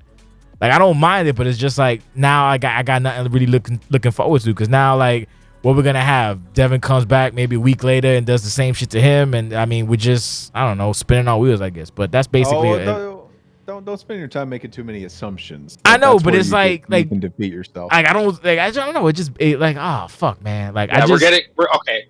I see what Jay means now. You're like what did you just say? What happened? Did you just call me Jamie? No. I see what Jay means. Not you, Jay. Jay means okay. Yeah, no, like because because what we wanted to see is Devin get his comeuppance, but we wanted to see kind of like I get the idea that he's been gone so long, so you kind of got to get the release, but the release is getting a couple shots in and then fucking Devin like fuck you, I'm out of here, so that we build to when they finally collide in the ring and now he got nowhere to go, whether it be like a steel cage or a street fight or some shit. He has no other opportunity but to face the guy he fucked over, as opposed to fucking Spinal on that's where I'm at. So we'll do Junko, Stevie, Jim, Jake. Yeah, I agree. So there was really, I think I probably artistically I would have switched a few things around when you finally got your hands on them. Let's say you guys exchange for a little bit or whatever the case may be. You get separated and then the security guards come in and you start laying them out. Devin's out of there. You say, hey, I'm back, bitch, or whatever the case may be, and then go from there. I think it just needed to be a little bit shorter, and you needed to just kind of give us more, not to make it about me, but the interactions between Junko and Debbie was perfect because she kicked her out the ring and then she said what she needed to do, but it was only Jake, 30 seconds? Right? Yeah, so the in-ring stuff was not long, yeah. Yeah, this it almost felt like not necessarily a beatdown per se. I think Dev should have got away in some way, shape, or form. Where it's just okay, you know what? While he's wasting his time with the security guards, Dev's at the top of the ramp saying whatever the case may be, and then Ryvon ends with that. This shit's not over. Can I intercede real quick? So working out. Once, right? God forbid. Can I not? No, sorry. I'm not criticizing. No, I just thought you were. I got upset. So. Already Ryvon's assaulting security, so that's like a no-no. So you know what happens is Ryvon's suspended for a show, so Ryvon's not there. Devin's Devin cuts the promo see he can't be trusted. He's a wild animal. He's that's why he's not here right now. He should go back to prison. And then you already took care of 1 week, and then the next week, and then like that. Devin died, so I don't fucking know. Anyway, you can go, Junko. I'm sorry, Junko. You can finish. Oh, you done? Okay. No, I agree. I agree with you. It's. I think. This is kind of similar. It was kind of similar to Paulie's criticisms when Claudio laid out Rory, where it kind of just went a little bit too far, and it kind of took a while to get to the actual point. That's just. I think for us, this is similar to what happened with Stevie and Peter, where it's just okay, it seems like you just jobbed them out, per se. Where it's just now if Dev comes to the next show, it's gonna kind of seem like it wasn't that as impactful.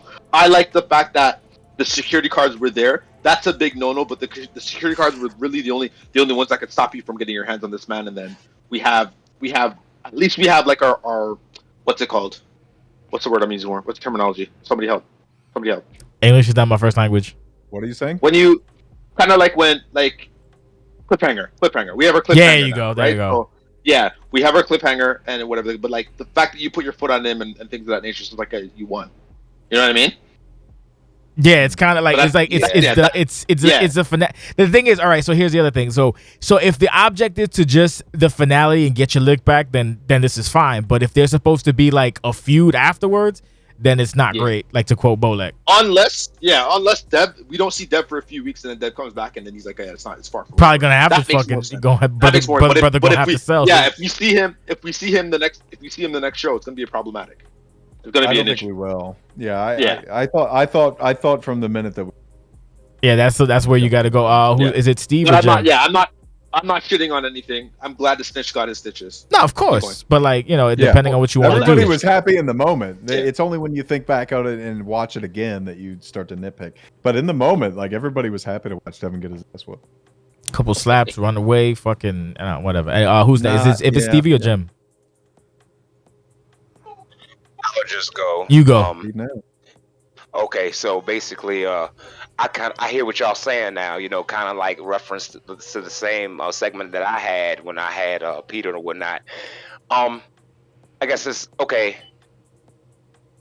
You went straight. It's almost like you went straight for the kill. Yeah, we all been waiting to see you and beat him up. But I think why he did it like that is because he wanted to display the severity of what he went through. You know, so he's like, yeah, I got to take all my frustration out on him type. So I can understand the thought process, but then again, on the other side of the spectrum, I hear what y'all saying now. Like, okay, like now what? You know, you basically killed him. You know, so how do you pivot from this? So you know what I mean? I mean, but that's for them to figure out, and it's for me to check it out and watch, and I want to see what happens next. You know, because this is something now. This one here is something I've been wanting to see myself. You know, especially with how it all stemmed off and how it started and stuff with Flash snitching on his friend, former tag team partner. You had one goal together, and snitched on this man. Now, yeah, he coming back for your head. So, yeah, I understand the whole logic of it. So I just want to see where they go from here, though. Oh no, I guess we're gonna see. Jim, you're up. This is the Muscle Juice partnership gone bad, a Netflix documentary in the waiting. The whole entire thing. This feud is Jay uses the term personal blood feuds or whatever like a lot. This is actually like a blood feud. This man got him sent to prison. He did a bit over what happened. So this is going to be an intensely personal feud. I think for both of these characters, this will define for a while, their trajectories in terms of where they're going. And I'm here for it. I mean, they were the tag team champions, and the segment itself, they can go a little long, but I think the point was like Ryvon's been pent up in jail for so long and been waiting for this day that like if Ryvon hit him once and then just was like, oh, I'm good, I would be concerned. You know what I mean? Like I think. Well, he's gonna get hits in, but yeah, I get what you mean. Like for example, the powerbomb on the thing, that's good too. Like you have to give a little bit. What's going on, double O? Like, you got to give just a little bit. You can't like blow the load, so to speak. So I mean, how long in actual character time? How long was Ryvon gone? I don't remember. Like weeks, months, how long? Like, does anyone have a rough estimate? Rye, if you're here, how long was he gone? That was 7.5, I believe. Months or weeks? Weeks, right? Months. Was it 7.5 months? You serious? Yeah. Yes. It's a long time. It's been a while. Yeah. It's been a long time. Yeah. Because I was gonna say, because now that fucking Devin got crippled, he should go away for a while, but he can't do 7 months for fucking death sentence. Well, he could. I mean, he could, but like that's I don't know. Like sneak up on you. I know, but you see what I'm saying? Like I thought it might have been like maybe a couple, like maybe like 3 months or some shit. 7 months is crazy. So like, fuck, because time goes super fast, man. I kind of changes my perspective now. No, because I'm saying like if we did the whole. Thanks for the raid, by the way. If we did the whole like now Devin's out for a while, but he can't be out for 7 months. But that's crazy. So it's like fuck. Well, you don't know. I mean, but I'm saying like if I was gonna do if I was doing the story, then I'm like, all right, now he's been Devin got the lick back and fucked this shit up, so he's gonna be gone for a while. Like he really can't really be gone that fucking long, bro. So I don't fuck whatever. Well, they don't have to. That doesn't have to be a 1-to-1 situation. No, I know it doesn't, but like in order for it to feel significant, I hope Devin just talks shit every week, and Riot comes out and he runs away, and Riot can't get his hands on him until they have a match. He ain't running shit. He gonna need a fucking walker, baby. Here's my thing. Imagine he comes back with a walker. Go ahead, everybody making very good points. I'm of two minds of it because not three. Said, this is well, you don't want the third. But like we said, it's 7.5 months since he got him locked up. Like it's been a long time, and Devin has been. It ain't just like he got him locked up on the low and then just went on his business. He made a fucking point to say that Ryvon was the guy and he put him down, and it said, "Oh, he was holding me down anyway, and that's why I did it, and I did it so I could fight Nate Ortiz," and like all this shit. Entrance, I'm watching it again here, and I've seen it. Terrific work. I think it was a little bit long. If I would say, I do want it to be a big deal. The one thing that I want to latch onto here is the security, because I think that is where Ryvon has the most leverage here. I think Ryvon in character would beat this man senseless for 35 minutes, Vincent Valmont style, and he should do that. Maybe cut the table spot on the outside, maybe do the power bomb, and then throw him in and get ready to fucking really kill him big style, and then the security comes in, but the security is the end of it. The security is what stops him from actually murdering this man and hitting, because what happens is you got the table spot, and then he throws him back in, then he hits the barricade spot, and then he throws him back in, and then he does the security thing, and then he still is able to get to Devin, and then he hits the Broward County driver on the ladder. I think we cut the Broward. That's what he wants to do. He wants to break his neck and put him out for 7 months, the same way that he put him in jail for 7 months. Yes. So the security force is what stops that from happening to me.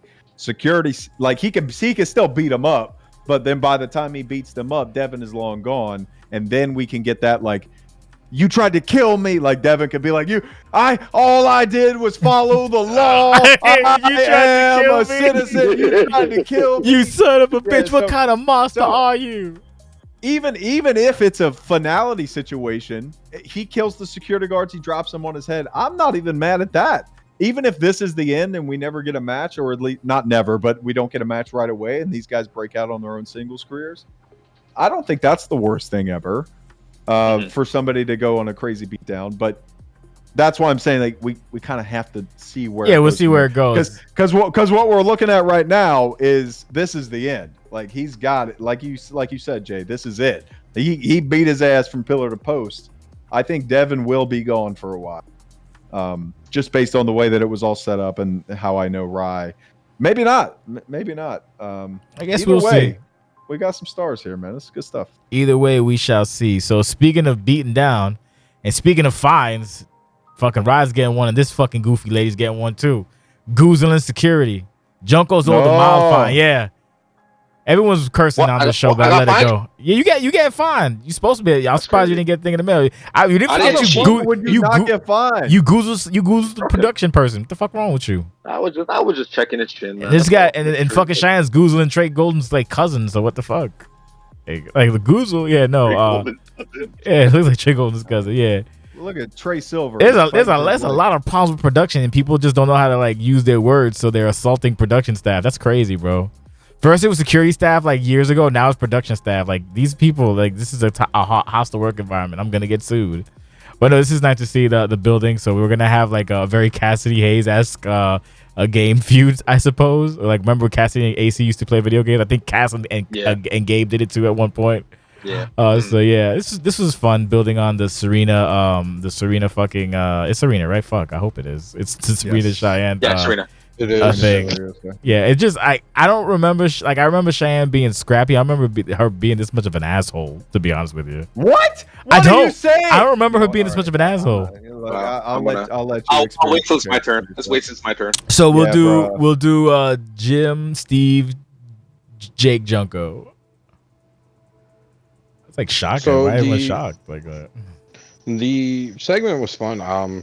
Yeah, very fun. You know, I was actually surprised that you weren't yelling about censors during some. It's pay-per-view, and the opening video said get on the fucking ground. So I was like, at this point, I was like, it's pay-per-view. Fuck it, I can't fight this. All right, but so outside of that, I mean, they're clearly building some type of tension. It's just in an interesting way. It's the classic, let's do things outside the ring together, and then it leads to a match and potentially mutual respect or disdain, whichever direction they're gonna go in at this point. At least that's kind of where I see it going. And overall, it served its function. I liked the voice that Serena had. It was a nice voice. Sounded Indian to me a little bit. I didn't think so personally. And Cheyenne assaulting a Heavy producer Latino. over Yeah. her song was funny. The whole thing being brought back into kayfabe was hilarious. So that's what I got. Steven. Yeah, I'm here. Sorry about that. It's okay. Yeah, it's good to see Cheyenne Loveless really surface this season. I haven't seen too much of her, and to finally see her get involved in something is great. This is my first time seeing Trenton the Struggle on top of that, and it's a shame that Trenton the Struggle basically got choked out by a woman. But hey, I regress. The segment was very solid, very straight to the point. Wasn't a whole bunch to it, and I ultimately liked it. Jake. What the fuck? What, you all right? No. Anyway, it's not important. Yeah, no. This obviously anytime Cheyenne is back, it's great. I'm a big fan of Cheyenne as a character. The production truck really needs to get choked out. They need a good humble. Correct. I'm glad somebody's willing to do it. Oh my god. The production truck wasn't responsible for those things, Junko. That will all be revealed in due time. Serena de la Riosa, I think I'm saying that right, is pretty good. Serena Le Diosa. Fuck, I'm racist. I love both of their voices. Both of them are genuine. They sound good. And yeah, like Jim said, this is something that's going to lead to something, but it's not as exactly clear in what fashion, whether it's going to be kind of a friendly contest or whether it's going to devolve into something else, or everybody's reaching out to people for factions and everybody's trying to buddy up lately, and especially what is to come. We're gonna have to find some buddies for this war, so I don't know where it goes from here, but all I gotta say is Serena has a great choice in shirts. Oh yeah, shirt is sexy. Junkie. It was good. This is a good little change of pace from what we've seen so far in terms of feud. Like, it's not as chaotic. It's more about like who's better. It's very Matt Hardy MVP, like in their prime when they were doing what they were doing on SmackDown. So I like that. Cheyenne's got to have a conversation about Todd, because it just seems like she just kind of abandoned us. It's pretty interesting. When it comes to production, I don't feel bad for these funks. Like they don't. Oh my god! It is what it is. Like, why do you feel bad for these people? Half of them haven't been doing. Like, what? Come on. Jesus. You've seen it. You've seen them mess up. But yeah, I like these two. They bring something different. I love this. Cheyenne's always been this way from what I've seen so far. She's always been pretty.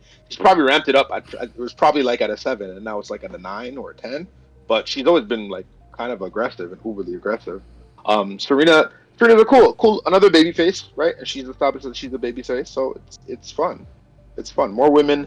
The women's division has been amazing. Like since the critiques that we had about like alignments and stuff.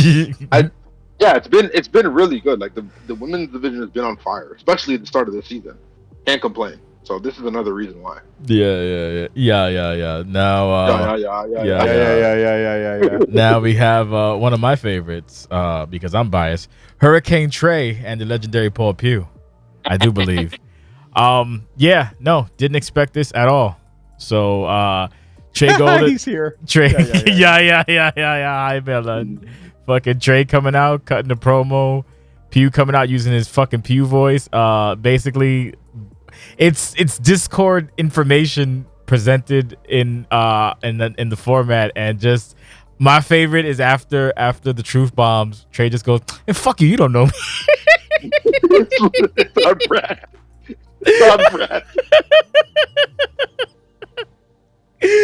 Oh my god, that's basically when someone kind of like whatever. I think someone mentioned a rope and a black man, but like we don't see race over here, or at least the English don't see race over here. Yeah. So, but no, fucking fuck you, you don't know me, kill me, son. I must be played like 3-4 times. Trey's like, you know what? I'm not even gonna argue with you. Fuck off. I guess it's the Trey Golden power 5 minutes or some shit. Hurricane Trey. I know that one of the biggest fans is Junkie, so we'll lose Junkie last because Junkie's very good at the forecast. So we'll do Jim, Steven. No, we'll do Jim, Jake, Stevie, and then Junkie. Go. So I actually really enjoyed this promo. The idea was really cool. I never really expected Pew to interrupt Trey. I actually found it funny because Pew planted the seed earlier in the day when he asked Trey if he had any content on the fucking pay-per-view. And I laughed when I saw him come out. What a fucking worker. So yes, Love so that. I noticed that immediately when he came out. I'm like, that son of a bitch. Yeah. I'm like, he knew. So the segment was great. Pew came out, he did his Pew reasoning thing. Told him what he needed to hear.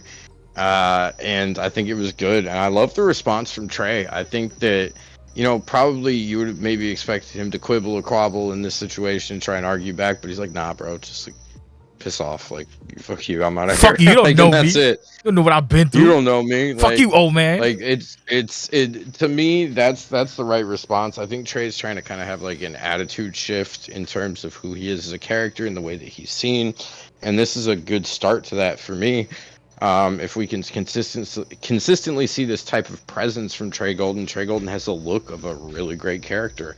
And obviously he's proven that he's pretty good on the sticks as well. So, the potential is there if the consistency is. So that's my bit. Stevie, you're up. Steven. We're calling you, Steven. It takes him a moment to unmute. My bad. I baby and everything. That's right. He's a senior citizen on Zoom. It's fine. Okay, so if I'm gonna get straight to the point. Hey, it's good to see Trey Golden on screen, not just in the match. Okay, he came out. He had some great points about his career and obviously mentioning that me calling me the boogeyman. I thought that was kind of ha moment. But for Pew to do Pew like things in this segment, pop me. So I will say that I'm kind of with Bash with that. It's good to see Trey on screen, and he actually doesn't look bad on screen. So I want to see more of that. See where this goes, though. This looks like this could be blowing to something, and I would like to see where this goes. And that's my take. Jake, you're up. Well said. Yeah. Now, what I appreciated about this, and this is obvious from Pew being in, is how real it felt. It just felt like some dude getting TV time, and then it naturally elevating to where it ended up. The whole issue with Trey from the very beginning is when we have said this, is all the shit he complains about is like, oh my God, you're working yourself into a shoot. Like, this is shit you could complain about as a character. When you complain about it in Discord or whatever, it lands worse. So this was fucking super heavy. It hit very well in kayfabe, and then I had no idea Pew was coming out. So what a worker. I did the same thing to you, Jay, with the whole Deborah. But like Pew was riling him up for the whole last week, and the way that this worked out, and he comes out in a suit, so it's like he was just back there enjoying the show. It just felt very organic, very real. And Pew the same way, like yeah, we get it. Like, you complain about the same shit day after day after day after day, and that thing, the Trey Power Hour that we deal with all the time, it always was going to work better on screen than off. So just channel your angst into something that's going to be entertaining, and they're doing that right now. I'm interested to see where this goes, because again, just like the Cheyenne and Serena thing, it's not necessarily a tunnel vision spot to a one-on-one match, but even if it gets there, that's great. And shout out to Pew and Trey for giving us something interesting here. As the resident meteorologist regarding the forecast of Trey Golden, Junkie, you're up. I love all of this.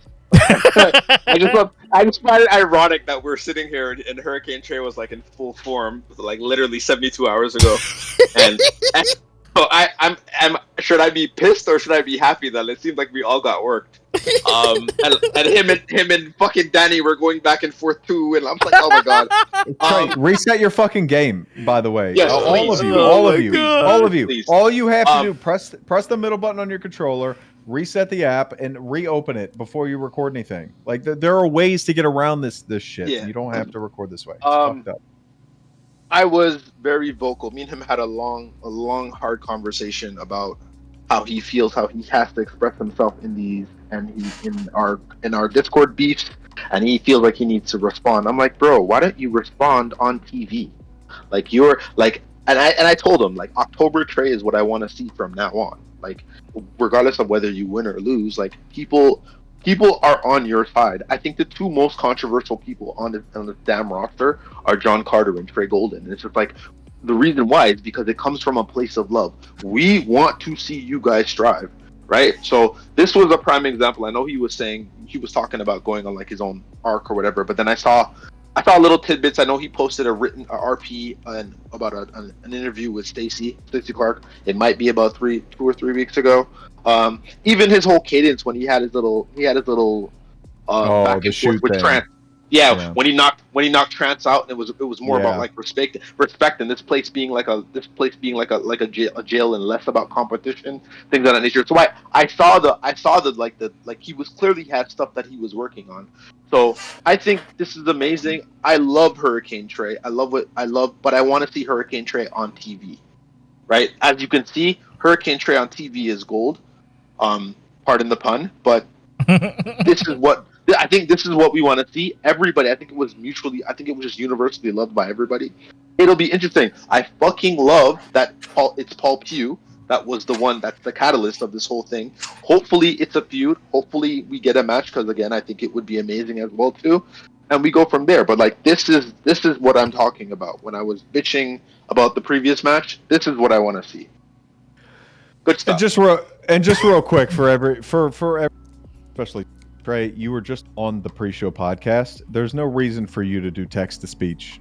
Just talk. You need to talk and cut your own and send it through the voice to voice. Yeah, I agree. I want your voice. We're seeing it more and more now as people start to use the voice to voice. How unbelievably different it is when you do text to speech versus when you do voice to voice. Come on, just cut a promo and then send it through 11 Labs and let that live. That will be so much more organic, because it's so obvious when you're just using text to voice. It just is. And it takes a little bit away. Like, I'm still glad it's happening. I'd rather that than nothing. But I've heard Rob. I hear Rob all the time. He won't shut the fuck up. So please cut your own promo, send it through the changer. I do all my own promo. I do everything. Like, just do it. Just try it out. It's super fun. That's more than anything, more than quality wise. It's just fun to do. So just do it. And we can feel, just to piggyback off that, we can feel the emotion as well too. Like, exactly. There's a few of you I know who's voicing, and I know who's texting as well too. I'm kind of with Mac. I kind of expected a deeper voice, but it is what it is. I won't nitpick. But that was right. That was really the only critique that I really had. I expected like a big ass man with a deep ass voice calling me Jab Turkey. I just love whether that. I expect the voice or not, whether the organicness is, and I think the only reason it stood out to me is because he does his promo first, and then the actual Dan, the actual Paul Pugh, which, to be fair, he has the privilege of being Paul Pugh and also being Dan. Not all of us have that privilege, myself included. Mm-hmm. So, but like, to hear the Trey Golden thing and then to hear Dan cut a real life promo, it's jarring to go back and forth from that. But I'm seeing it exit now, and like, that's why Trey said, "Fuck you, you don't know me. You want to go back and forth? Yeah. You don't know me. I'm a robot." Yeah, fucking. That was the best part. Fucking. Like, that was baller. Pew made a bunch of great points. Exactly how Trey would have acted. Pew made a bunch of great. He made a bunch of great points and even put Trey over. And Trey responds with, "Fuck you, don't know me." Exactly. We all do that. This promo is a Wednesday every other. Golden ass segment. Golden ass segment. Oh my god. Kudos. Yes, indeed. Moving on, we have the thing. All right, so now we have the main event video thing. Video is holy shit. Like, I was requested, footage was requested, footage was sent, and I did not expect all I did was offer notes. I'm like, yeah, I remember this guy was. for Malu, his footage is kind of shitty, so maybe just use modern Malu instead, which he did, which worked out.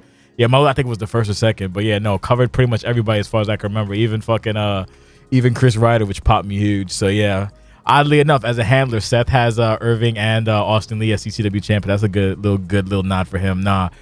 This hype package was fucking banana sandwiches, and that's not just because she's my wife, but that's just because it's a good fucking video, and it had a lot of information on it. Told a good story. Match itself, holy shit, did not expect this in the slightest.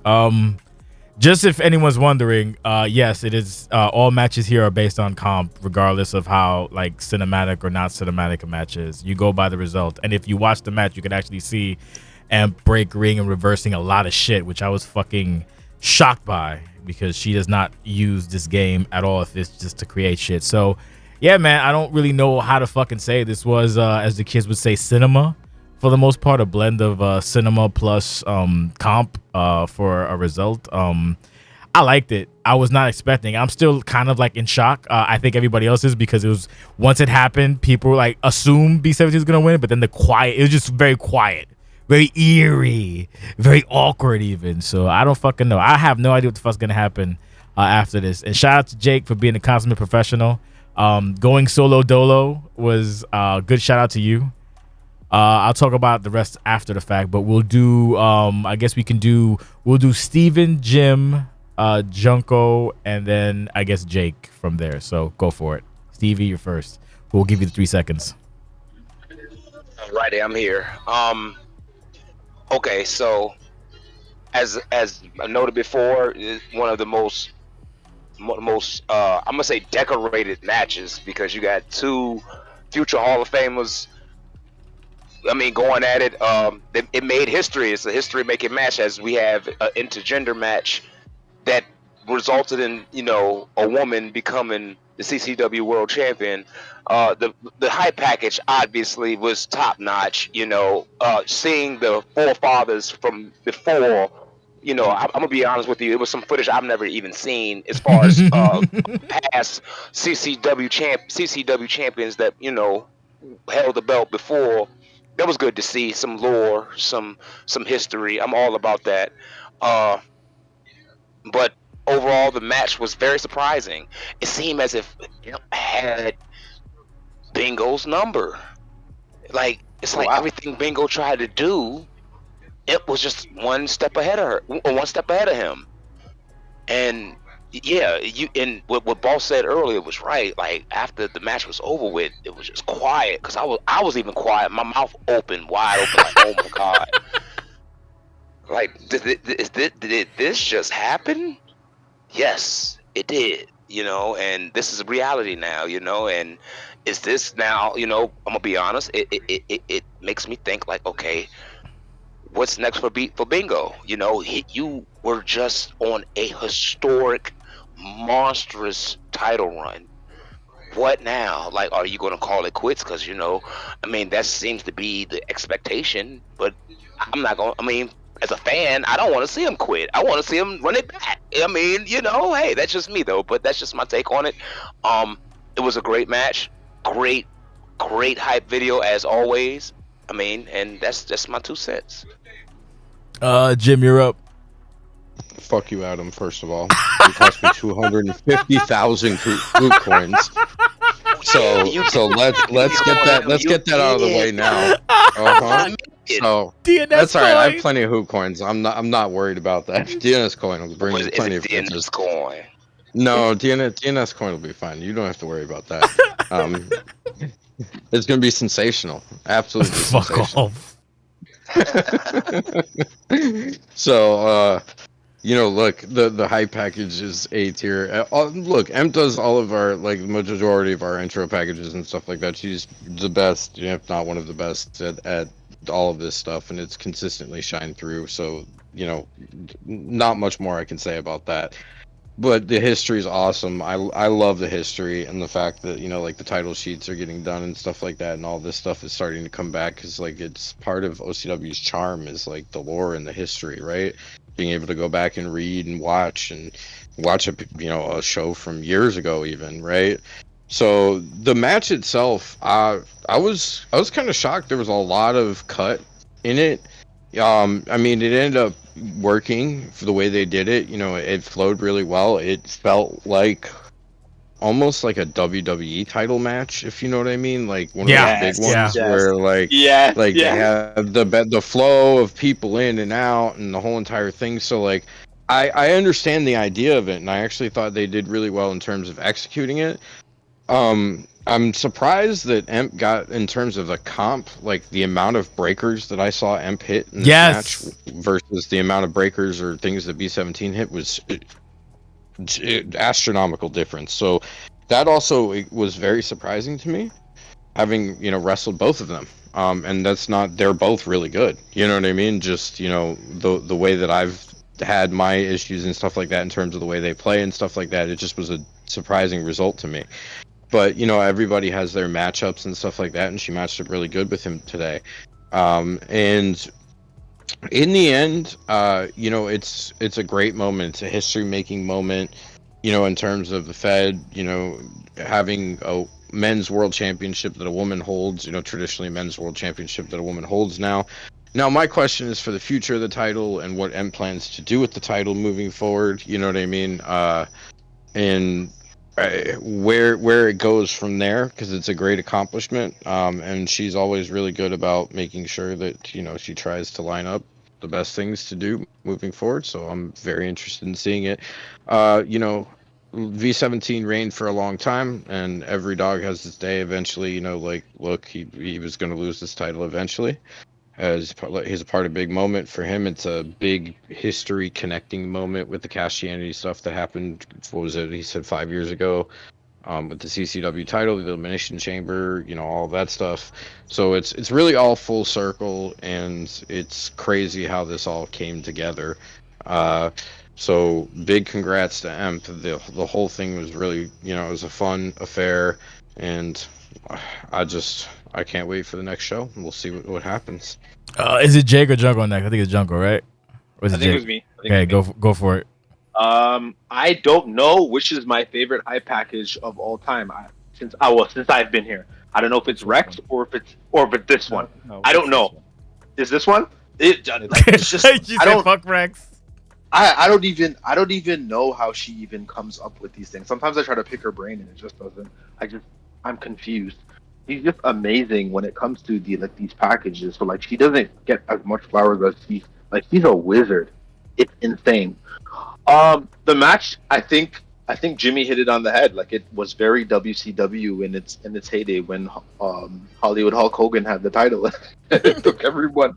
It took the babyface having the split stand. Everyone to beat her. I'm not shocked in terms of the in-ring stuff because this small Asian woman can really go. She's beaten Deborah. Now she's beaten Daddy. She's beaten two of the most dominant champions we've had in history. Large range too. I'm not surprised. I'm not surprised that she was able to hold her own. If you asked me what was going to happen, I thought Daddy was going to run through her and kick her face completely off. But again, I forget that this is Empress, and it's not always a fair match. That's just the character. I was not surprised. Yeah, he doesn't. He does. Just to pull the curtain back, she does not tell me anything. She gives me a synopsis. She gives me a script, and then whatever happens is what happens. So I did not know what was going to happen. I didn't know I was even going to be out there to support her.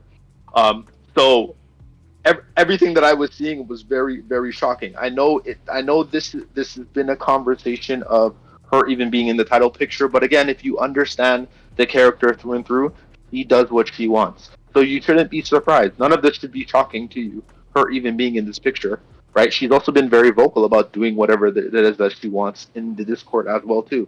So none of this should be surprising.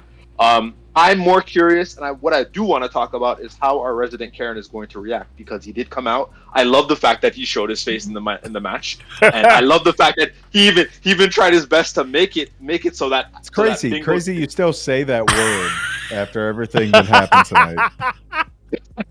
Bingo. I mean, because it's accurate. I love the fact that he even tried to keep the title on Bingo just so he could do it, and that didn't work out. I love the fact that our boss man actually decided to put himself in the match. I've been waiting for that for a while, but I'm glad it happened now and not in other situations. This felt very Hemp, Heather, and Tara. The resolution, it felt like that. Like the vibe was kind of the same in terms of it, and everybody's really pissed off, and I love it. I'm very interested to see what Quartz does, how he responds, and what comes out of his mouth next. That's the best part about this. I mean, he put hands on my wife, so that's already a fucking no-no. What are you gonna do about it? What you gonna do about it? He's not gonna do. Stop shit. antagonizing me, bro. You gotta relax, Junkie. Fuck, Jake, you've been wanting to speak. Go for it. Ooh, yeah, yeah, man. Deep breath, right? Yeah, man. Since Wednesday, Jay, right when we called this, like there's been a lot of discussion going over it. I think it's very important to talk about before we even mention any kind of in-universe aspects that Empress does so many thankless things to help the OCW product over and over and over.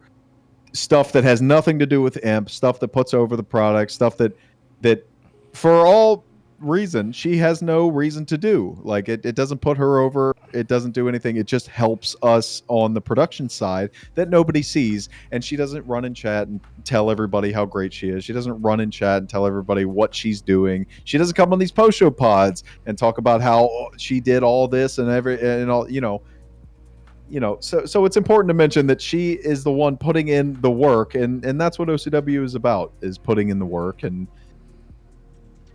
building equity and everything. And she has done that since 2019 when she joined OCW. Where we are right now, I'm not happy about. Obviously, really not happy about this. The fact that she was able to manipulate her way into this position with Jay and get this world title match, but like Junko said, she proved that she was going to do whatever she wanted. She said that she would do whatever it took to make history, whatever it took to main event resolution. She did everything the right way, did not get it. And so now she is going above and beyond whatever it takes. And what above and beyond means manipulating and seducing one of the most here we go, respectful and indulable bald motherfuckers that I've ever met in my life. That's so crazy. And that's where we are right now. This has been built up for 5 years. 6. In 2020, I was the same one on post-show pods in 2020 when we did this Castianity Turmoil show when Empress was pulling the strings. And we all thought it was Cass. Everybody, the whole way, we were like, oh, it's Cassidy Hayes. Cassidy Hayes is the head. No, it's never been Cassidy Hayes. Not from the minute that this whole takeover started. It's always been her. And that's where the story comes from. It's very difficult to put yourself in a situation where it makes sense for a match like this to take place, but she pulled it off, in my opinion. I was hopeful that we would just get a straight up one-on-one match, but then, of course, she just, yep, you're seeing it on stream right now. She makes it no DQ. Then she gets her shitty little dick simp to get involved. That's you, Jay. That's not true because it's not little at all, but continue. Nate, oh my god, I forgot about Nate. Yeah. So Ahead, Junko, there was a lot that went on. I failed OCW once by losing the future investment match. And I told Bingo, I told him last week, you have to hold the ground. Like the only thing worse than you is to let the champion, like, because if Jay holds the title, then he's no better than any other little thin dick moron e-fetter who puts the belt on himself. And that's basically what he's done at this point. And so you're seeing it right now. That's what happened. Empress brought me in and said, we're going to do this and you're going to beat up E17. And I said, no, I'm going to beat you up, you dumb cunt. And it didn't work out. Dare you. And like you, Junko, I also didn't know because I specifically told, I'm like, I am very particular with how my character works. So we need a contingency plan each way. Win or lose, we need a contingency plan. And I'm like, all right, I'm never going to side with you. But I had no idea where it was going to go from that point. So I knew that I was going to side with Bingo. And, the 1, 2, 3, it was just like, like twists and turns from like The every turn, single the turn moment. when you looked was amazing. What the just- fuck? Just twists and turns. No, I just mean from the time the bell that rang, was like a you great got the shot. no DQ, and then people are interfering and like chaos. You can hear it in my voice the whole way, and here comes this fucking clown. Jesus Christ! Fucking so. Like, why is this dude still here? Not only is he still here, but he holds a championship. Like, I'm starting to understand why some people don't agree with this leadership. And now we got a first-person view. It's just. I just want everybody to know from the moment that the clash happened, this is what I was talking about. This is 4 months. 4 months ago, I said this was going to happen, and it did. I didn't pray for it to happen. I just said it was going to, because that's all they care about is power and control. And I mean, hey, you know, all that aside, the production values were unbelievable throughout. Everything made sense. And you still got to watch a lot of the comp match. Junko, Jim, you said it already. And I told Jay when we were doing commentary, it may be a special attraction. She may not wrestle very often, but she's fucking tough. There's a reason Heather could not beat her at Resolution last year. And there's a reason Tara could not beat her the year before. It's because she's the real fucking deal. Like, nobody's losing to her on purpose. We want her to die. We want her, but she won't. She just finds a way, and she found a way here. And if there's any opportunity for history to be made in this moment, I just can't even come up with a situation where it would make more sense. Like, this is the way it had to be. And I said it on commentary. She did not need to do all this in order to make history, but she did anyway. And so history is made. And that right there, Cass, and I see you in the fucking chat right now, you lurker, you pervert. Gotta be quiet. If I don't see a message in Casa de FPR or the call standard or whatever that said she broke FPR by grappling right there, look, that has to happen. She grappled. It is what it is. Give her a strike. She deserves a strike. She deserves a lot more than a strike, but we're gonna wait till Summerside to see that. Oh my god, man, I'm just very upset and conflicted right now that Jay would let things come to this. And now, I'm breaking out, and you go cry in a corner. Yeah, he's breaking out. Yeah. You can break out all you want. The most work that you've ever done. The most work you've ever done is me making your call this year. So shut the fuck up. Before we bring it home, that in the garbage anyway. So don't worry. Yeah, I know you did, because it was garbage. Look, man. Look. I was solo dolo for a reason. I was fired the fuck up, and I still am. This is not the end. This is not the end. Anybody that thinks that this is just some fucking this is not the end. Everything is good. Everything's fine. We're gonna save this thing. Bingo is gone. I had the wrong enemy. Bingo is gone. That's a spoiler, by the way. Bingo's not coming back. I wanted to give him his flowers. I really did, because apparently that seems to be the thing where he's out of here. If he is out of here, he's gone. This man is literally been, him and Parka, our champions, have been some of the most entertaining pieces of content inside the ring, outside the ring. That fucking podcast, the podcast promo that he did, fucking amazing. I truly, again, this is how, if you are thinking about alignment and you want to be a babyface, watch everything this man does. Pick his brain, DM him, harass him, do everything you need to do. This is how you be a babyface. Not only a babyface, but a top babyface. Amazing title run. The fact that we've literally seen this guy escape every single situation and come out on top. It's just unfortunate he ran into a buzzsaw. But it took a buzzsaw. It took an entire army of corrupt dipshits to beat him. Literally. That's just, so anybody saying like, oh, his legacy, like his 408 days, bro. Look what it took. Look what it took. It took a fucking incel dipshit loser son-in-law, Nate Ortiz. It took the owner of the company, and it took the woman who has manipulated her way to the top from the very beginning. It took all of that and even more. And I even tried to help him, and still it wasn't enough. So, like, Yes. Everything Junko said and more. B17 deserves every single flower that he gets. I am only sad that I thought I had the final villain, and I didn't even know what was on. Like that was the prologue for me. Jesus Christ! Like I don't even get the finality to what I have been building up since January. Think about that for a minute. That's OCW. I don't even get to experience what I wanted to do, which was kill B17, because there is a much greater force at stake here. I didn't get to talk about it, so just to finish my part, which I've already overstayed my welcome. No, this never. is it. This is it. That hype package is the greatest OCW feud hype package I've ever seen. That is number one. It is at the top of the mountain right now in terms of telling the story, in terms of giving the history.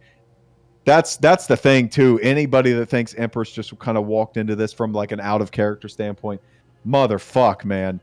Like the work that went into that and putting over all of these people that most of you don't even care about, to see these names that actually built up to the reason Jay was willing to have enough energy to keep OCW running as long as it did. Empress put them over. Empress put everything over and was still able to make it fun enough in the story. That part where B17 has the title and it wipes over him and then goes off into the next part. I mean, that's it, man. I should probably just quit now. I don't think I can do anything better than that.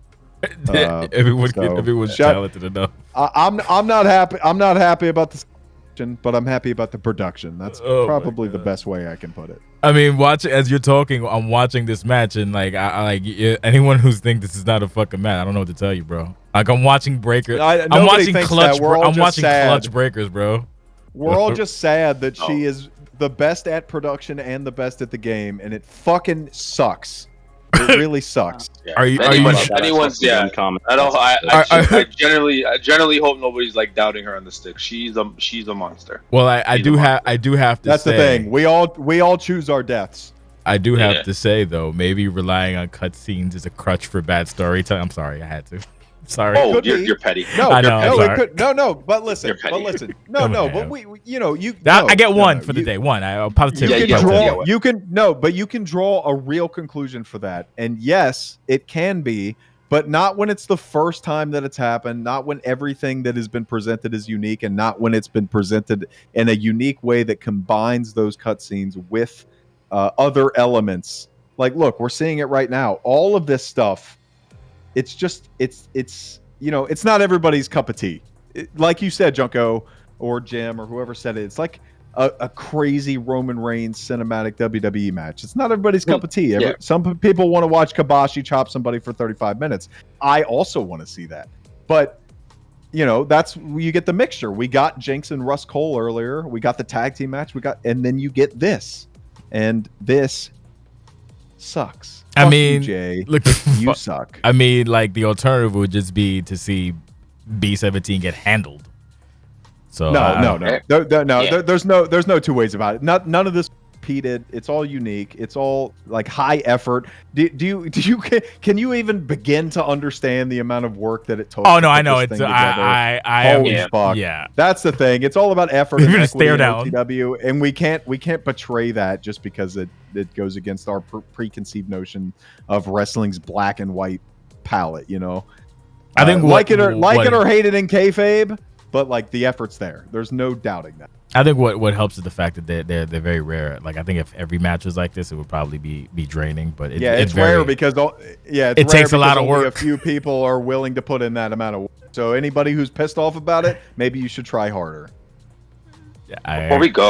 Before we go, yes. can we address what happens next now with? I don't know. Yeah, that was the ending. I don't know, ending, right, bro.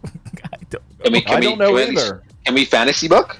If that makes I'm gonna put a gun in my mouth. That's what's next. Because I don't.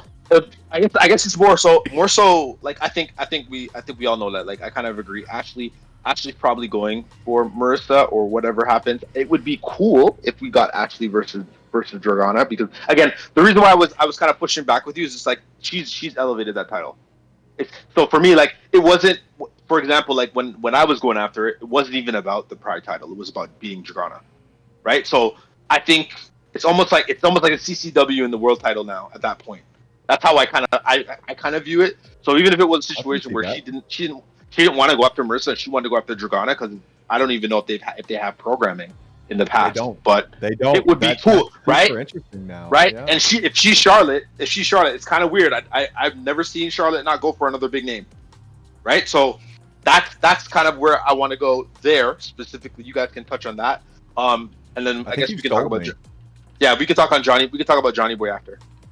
I would rather not, but I think I think you've sold me, because like you said, when we were watching live and you said that, I'm like, what are we doing? It has to be the world title. But you know what?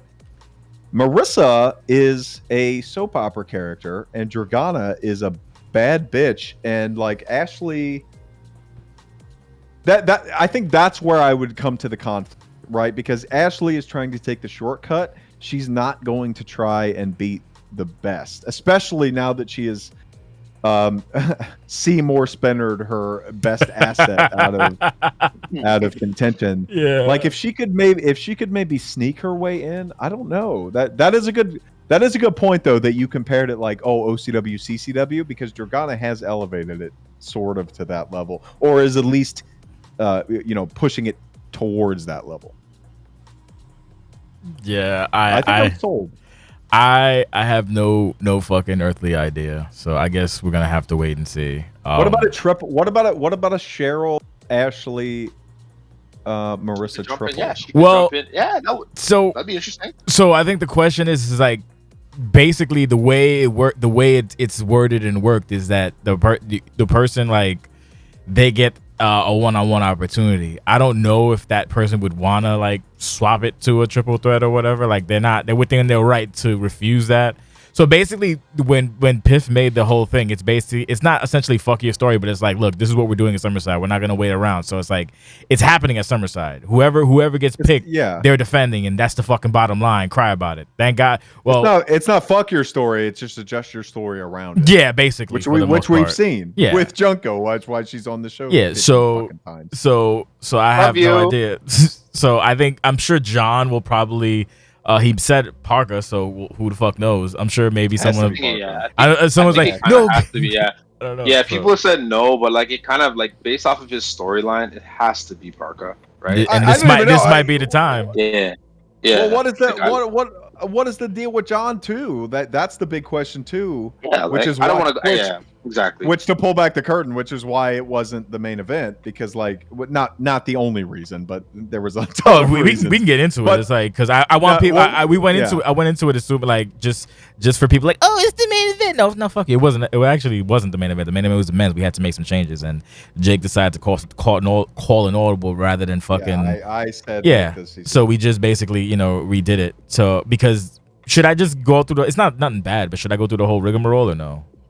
Does it matter? I mean, now that I see the segment, like, yes, it makes it the way that we switched it was way better, because picture this: the CCW match happens and Empress wins the world championship, and then we do like 2 segments between that, and then we have the whole future investment, and then Mystico stands tall, and then it ended with Mystico standing. It ended with Mystico standing tall until the fucking 11th hour when Devin's like, hey, so asked about something, and then Riot was like, shit. I'm like, oh fuck. So at first we were gonna just like, I was like, maybe put it like as a post, like on the go home show, or like whatever.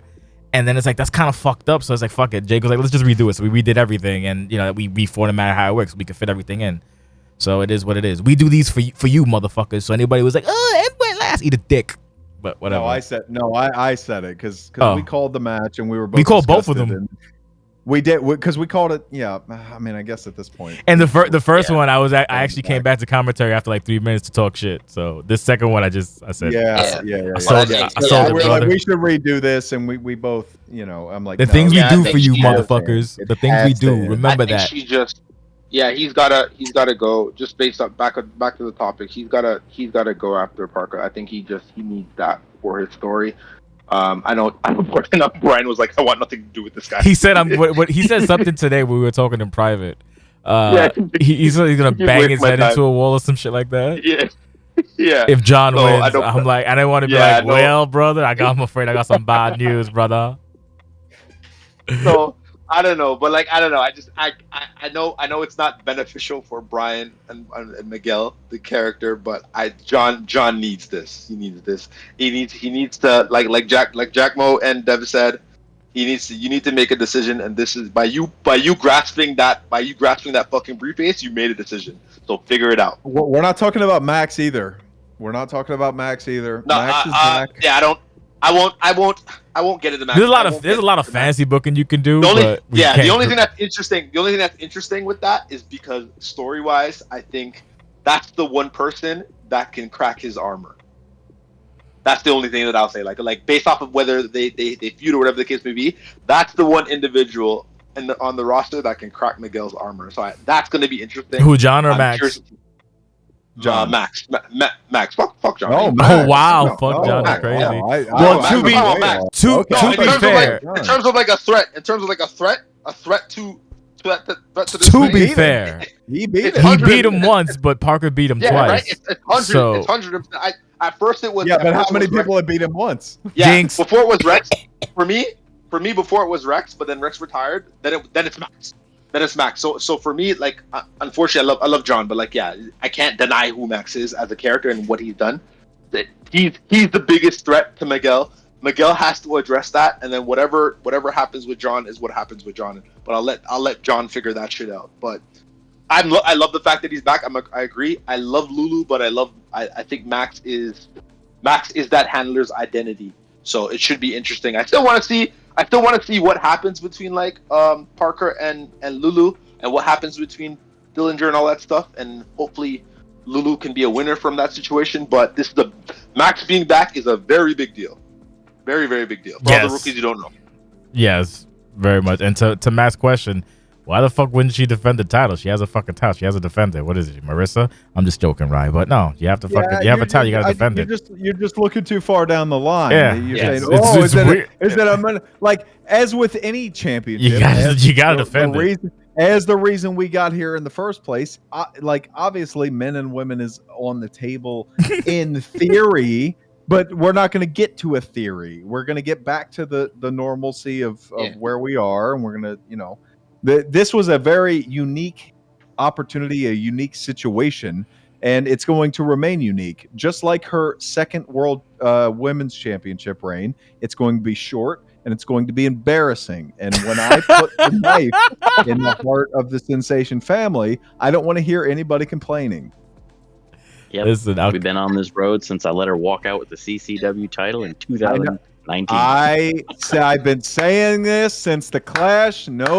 I'm called the Karen. Wait till my fucking promo in 2 weeks, bro. I swear to God. is this promo going to be that he fucking puts 2 shots in Sensation and the site goes away? No, it's going to be 8 minutes of me just saying I was right because all of you are so fucking stupid. Iceman Christ. stupid. Devin Flash stupid. to Bingo. B17 stupid. Do I gotta Parker post the stupid. RP again? I guess nobody read the promo. Bingo, you have to hold the line because if you don't, and the Sensation family gains control of this, Jay is a fucking loser simp with dementia. He doesn't know anything. Like all they want is power and money. They don't care about the future. So I have to do it for. We're not going to have hype packages with Chris Riders, with Manias, with Nate Ortiz's. We're not going to have that if this Prince and happens. Karen in full effect. You're saying this. You should be on my side. You should be my IT guy, you fat dork. No. This is crazy. Fuck you. Oh my god. That's crazy because nobody will take Quartz serious, and it turns out like he's right. I was right the whole time. He's really Kevin Owens. I'm a broken down warrior who failed everything in the. But here's the thing. Even if I won, where does what happens? I'm not gonna fight Empress. Because you lose. No, Leave my wife alone, bro. No. I'm just like what happens then? Like I win, I want to beat B17 because he is a Bane, but he's not the biggest Bane. I can't even pierce the shield that is the CEO of the company. I don't know what to do. Is that IRL? Is that IRL? Is that he really done? Fucking Yeah, no, he's gone though. Jake is what a spoiler. What asshole. I'm sorry.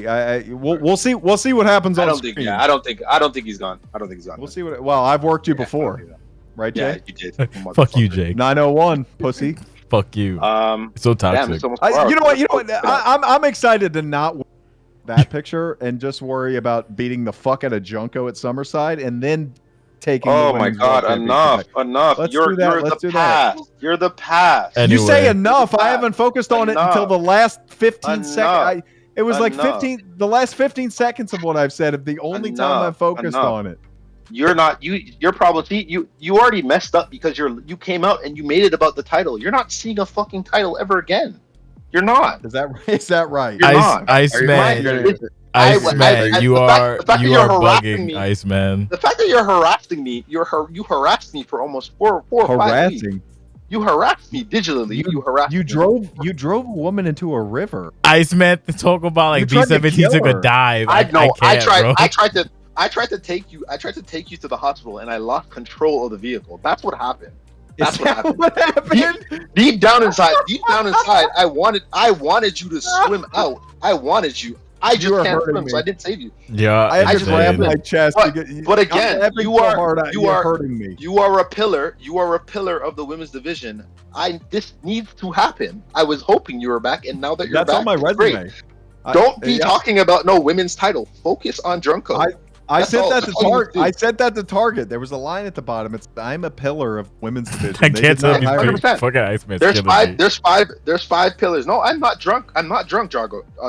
I'm not drunk, John. Tinfoil Iceman Oh, is whoa, the whoa, best. whoa, whoa, whoa! Look, he doesn't even know who he's talking to. Listen to No. this. It's Dragana's talking to me. She's Cass, not drunk. don't do- I knew you were gonna do that. What Don't you do What that? did Cass do? Look, it was a Mr. Sinister reference. It has nothing to do with you, you fucking glittery dork. Oh my god. Oh, don't draw a comparison. Don't be a fire. Don't Say you do that. whatever you want, son. Say whatever you want. No, Okay. no. Jay, this is really long. We might have to choose our matches of the night and call it. Yeah. Okay, cut the feed because I'm going slur heavy for the next 30 minutes. No, we're match of the night. Steve, go if you're still alive. Yeah, I'm still alive. Match of the night. Goodness, I had to think about that one. Goodness, I'm gonna have to go with the shocker, the main event, Imp versus B17. That was my match of the night. Okay. Jim, match of the night. Petey Wheatstraw, El Parka. Okay. That was, What? Emotional highs and lows. Junko, match of the night. You guys know I always do a top three. Okay. I always do a top three. PD Parka, Daddy Empress, and Women's Pride. All right. And Jake, your match of the night. There should be no surprise that Canada Jake has the same list as America Jake. Yeah. Petey Parka #1 for the craziness of it, the cinematic masterpiece of the CCW title #2. I'm not going to vote for myself, so I'll say the tag match #3.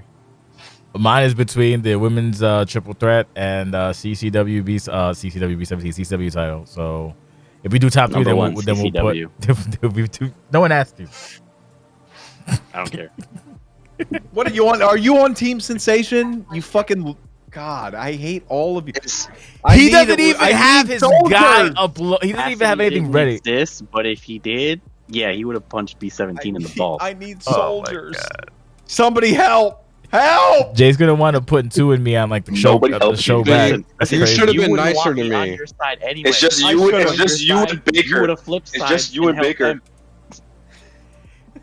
Iceman. I don't know if Bash is so Iceman's. right. I don't know if Iceman's trolling or not. I can't with Bash Iceman. is, yeah, that's not a real thing, Iceman. I think It he's was- trolling. I think he's that doing was a the comp thing. Iceman thing when he like starts fucking being trolly because I can't. But whatever. yeah, I'm not interested in fucking mouth breathing redditors. But Don't Bash- call him a mouth Bash- breathing redditor. well, that's a mouth breathing redditor opinion. But otherwise, he's my favorite person. Yeah. Bash, I think at some point you and I are going to have to come to some kind of agreement. That is a because this disgusting. sensation. I don't like the prospect of it either. But this sensation stuff is no bueno. I didn't do anything. I got punched by a fucking crazy white man. Leave me alone. I have a small question though. Isn't What's- this the second time that Imp has dethroned a long range Yep. world champion? Don't. Yep. Why would you bring that up? Yep. Well, I mean, it's problem. facts, and I mean, it's facts. The you first know, one was Deborah. unfortunately. How many days was Deborah? 4 something or 3 something? 4 something, right? No, 3 I'm something. not going to tell you. Yeah, you're not. Debbie was she, You she, can look she it was up. on Yeah, top he of the wants world. me to- man. he wants- 386. He wants me to Jake look is it up. just Jim, see, this Jake- is why we can't be Jake friends. is just mad. Jake is just mad because he was involved in both reigns being ended. Yes. Fuck you! Oh, See, man. now, I didn't. I was just, gonna ask like when this kind of help Imp's legacy. You know what I mean? As far as Well, history was okay, made whether you like it or dethroned her. not. So I don't No, her fucking know. legacy's already. Yeah, her She legacy's already kills established. everybody. She kills title reigns. She's killed multiple different characters. I She's think. a I fucking think she's cunt. she's a moment. I mean, she's a honestly, moment to collector. show back, you should just put her in the Hall of Fame. Fuck off. Fuck off. Yeah, she does. She collects moments. It is what it is. Stop semping. Quartz ain't the only one bringing Pow Pow to the next show. I think maybe you should maybe the Crimson Sisters could team up with the Crimson Cunt and Marissa. That'd be nice, right? Yeah, good for you. Shit. I You have don't know. you got to scrape the I'm bottom glad- of the barrel, No. Jake. I'm glad that you have given. I'm glad that you have relented and said that we're not going to have a show next Friday, because that gives me a whole week to try and decide what the fuck I'm going to do now. Oh my god. I need to, it gives me a whole week to decide which people are my allies and which people are on your side. She You said, bald "Call me piece of shit. tonight." That's crazy. Ew. Call me tonight. Ew. I can't. I don't know that there's any world where Marissa and Quartz can be on the same. Yeah, and then you grab her, and then she grabs your ass and says, "Oh my god, that is crazy. That is such I'm a not- bad, don't- such a sad day for the Stop Crimson stop Sentinel." sexualizing Quartz. It will never happen. Oh my god, Quartz is asexual. guys, oh my dude. god. Well, I don't know what to tell you. So how would you rate this show out of stars? I guess, and we can wrap this shit up. The last end we got into C it. but whatever. plus. C for controversy. C+. No, I mean the show. I mean, it really, C+. and we, Jay, and I told you this would happen when the whole show on the lead up to the main event is like an A minus B plus. It's like very, very good. And then after that, it just depends who you ask. Yeah. Jim, I'm not in a position right now to accept your hug. But maybe. Oh my god. No. Oh, I can't- What I'm did you so say? upset. Yeah, no. No, it's either the best or worst depending on who the fuck it is. It's pretty good. I'd say A minus. I think it's fair. Because all the matches I had something. They were entertaining to me. I didn't think any match was a stinker. And Even the main event was just a theater show. Like, it's insanity, just from start to finish. Yeah, I had when to you- yell for 5 uninterrupted A++. minutes because you got bingo punched because you're simping too hard. wasn't simping. You're crazy. Leave me alone. What bro. is wrong with you? What's wrong with you? How have I supported you for the last decade of Oh my my life just to come to this moment? You're a fucking clown. Ah! Oh my god, so. People are saying I'm the simp, right? But what about fucking the dog? Exactly, the dog's catching women. We Get out have my face. criticized him. Bro, he's Man, called he was Coco. Bro, you call him a cuck every week on TV. Well, he You do. deserves What are we it. talking Your about turn. fairness? Don't talk about Your turn fairness. now. Hey, Yeah, you bitch. hey, you guys, You let commentary like who does that? And you can call him a simp, but at least he's not a cuck. exactly. Oh, I'm just Not just yet. a noble human being. That's what I am. Oh, you know what? That's That's That's gonna be my new Crimson mission. I'm gonna make him a cuck. Yeah. Oh my god. That sounds Oh, super God. aggressive. Let me Yeah. dial that back. You You about- should Yo, probably that was- Hold on. you Hold should on, probably dial hold that back. on, Hold on. Quartz, home record. Hold edition. on. You should Hold probably on. dial that back. Let me I'll dial that back fucking about about 100. notches. Yeah, I'll fucking if you No, you want to die, Baker- brother. Baker, no. Baker's in chat. No, this is not. Don't. Baker, yes, yes. Oh my god. Baker, no. I made a mistake.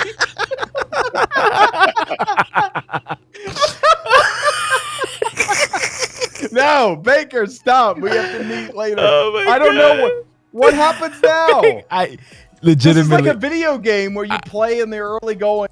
Is it Oh, you? that's the final boss. And then the final boss dies and you go, oh shit, What it's I- way worse than I thought. What I love about Quartz is because Quartz doesn't understand that you kind of brought this on yourself, right? I don't think Nate would have stuck his name in or stuck his face in this business unless you called him out every week. You did. Every week. Say that. You- Don't- mentioned You him. did. See, You See, mentioned you him did. every Don't you did. don't you put this evil You on me, did. Junko Jiirota. This is literally like the Cheryl and Mercer situation. She went low and she brought what happened tonight.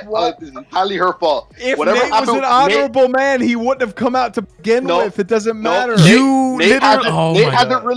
Nate hasn't really stuck his business. Nate, when it comes to his stuff and his family, he kind of does his own thing, right? If you notice, He's you're on the his- one who said his name. You said his name repeatedly. multiple times. Repeatedly. You compared him. I should not be surprised that you're simping for Tog No, Sensation I'm not. Clan. I'm Oh not. my No. God. I'm just telling you. This the is a truth. I'm the war. bringer. This is a war. Jake, the Jakes are bringers of truth. We are bringers of truth. Don't call us the Jakes. The Jake. We got some tribalism going on Right? here. Yeah. You compared Devin Flash. You called Devin Flash the next Nate Ortiz, and I own Devin. I own Nate Ortiz's ass in this Yeah. ring. So you come in No, this. stop with your logic. Junko is the tethered version of me, and I fucking hate it. That's what you get. I'm God glad. damn it. Yes. And things of that nature, Jake. That's what you get. You fucking son I'm of a gonna bitch. send. I'm gonna clip it. I'm gonna send it to you. Send it No, to I don't need you to clip it. I made the segment. I know what I fucking said. God damn it. You problem starter. Good shoe. God, I have- I get to stomp you out with low stakes on the women's division side. with low stakes is He's not- crazy. I don't understand. Did you not see what My happened arm to hurts Russ tonight? so much. Did you not see what happened to Russ tonight? And Russ has been wrestling. Russ has not been wrestling. Russ shows up every 3 months to pop somebody. I am in the fucking trenches. Do you understand? This is your second match Francis? last week. You were swimming. All right, you were Prince and swimming. Karen, calm down. No. You're not We're gonna talking be able about to speak to the we're talking manager. about Deborah. We're talking about Deborah. You were swimming. Yeah, so am I. What were you doing? Tell him. Tell him. You better ask. Crazy. You better ask Tibby for a Yeah. match. You And better ask Tibby it's for a match. interesting that you're accusing me of swimming when you've been treading water for your entire Anyway, I don't think year, we you got fucking cunt. I don't think we got a thing from This Steve bitch. or Jim on rating. Like, what you guys think out of A or A whatever? minus. Okay, A-. Steve. Yeah. Minus. Sure. Hey, Oh, good for you. hey. Oh wow. Is A higher than A minus? Yes, right? Yeah. Yes. Wow, Yes. wow, Jake. All right. Hey man, I'm used to numbers. We, not we should letters. maybe deep dive into that. You fuck So- you. so- The American Oh. education system is not great. I mean, I used to be in private school, but I had to go to public, so it is what it is. Yeah, it should have stayed private. Yeah, if it you ask me. should Oh have. my god. It should have. It's fine. Look, listen. I I don't mean, it know. is New York, so Wow. Shut the fuck up, you fucking Hey, Connecticut no, cunt. You don't get to take you credit don't get for to- this. You don't get to come in here with your I fucking. tried to bring you back, and you said no. Fuck that. He said no. He said no. Fuck you, Cass. No. That's what he said. No. No, this game sucks.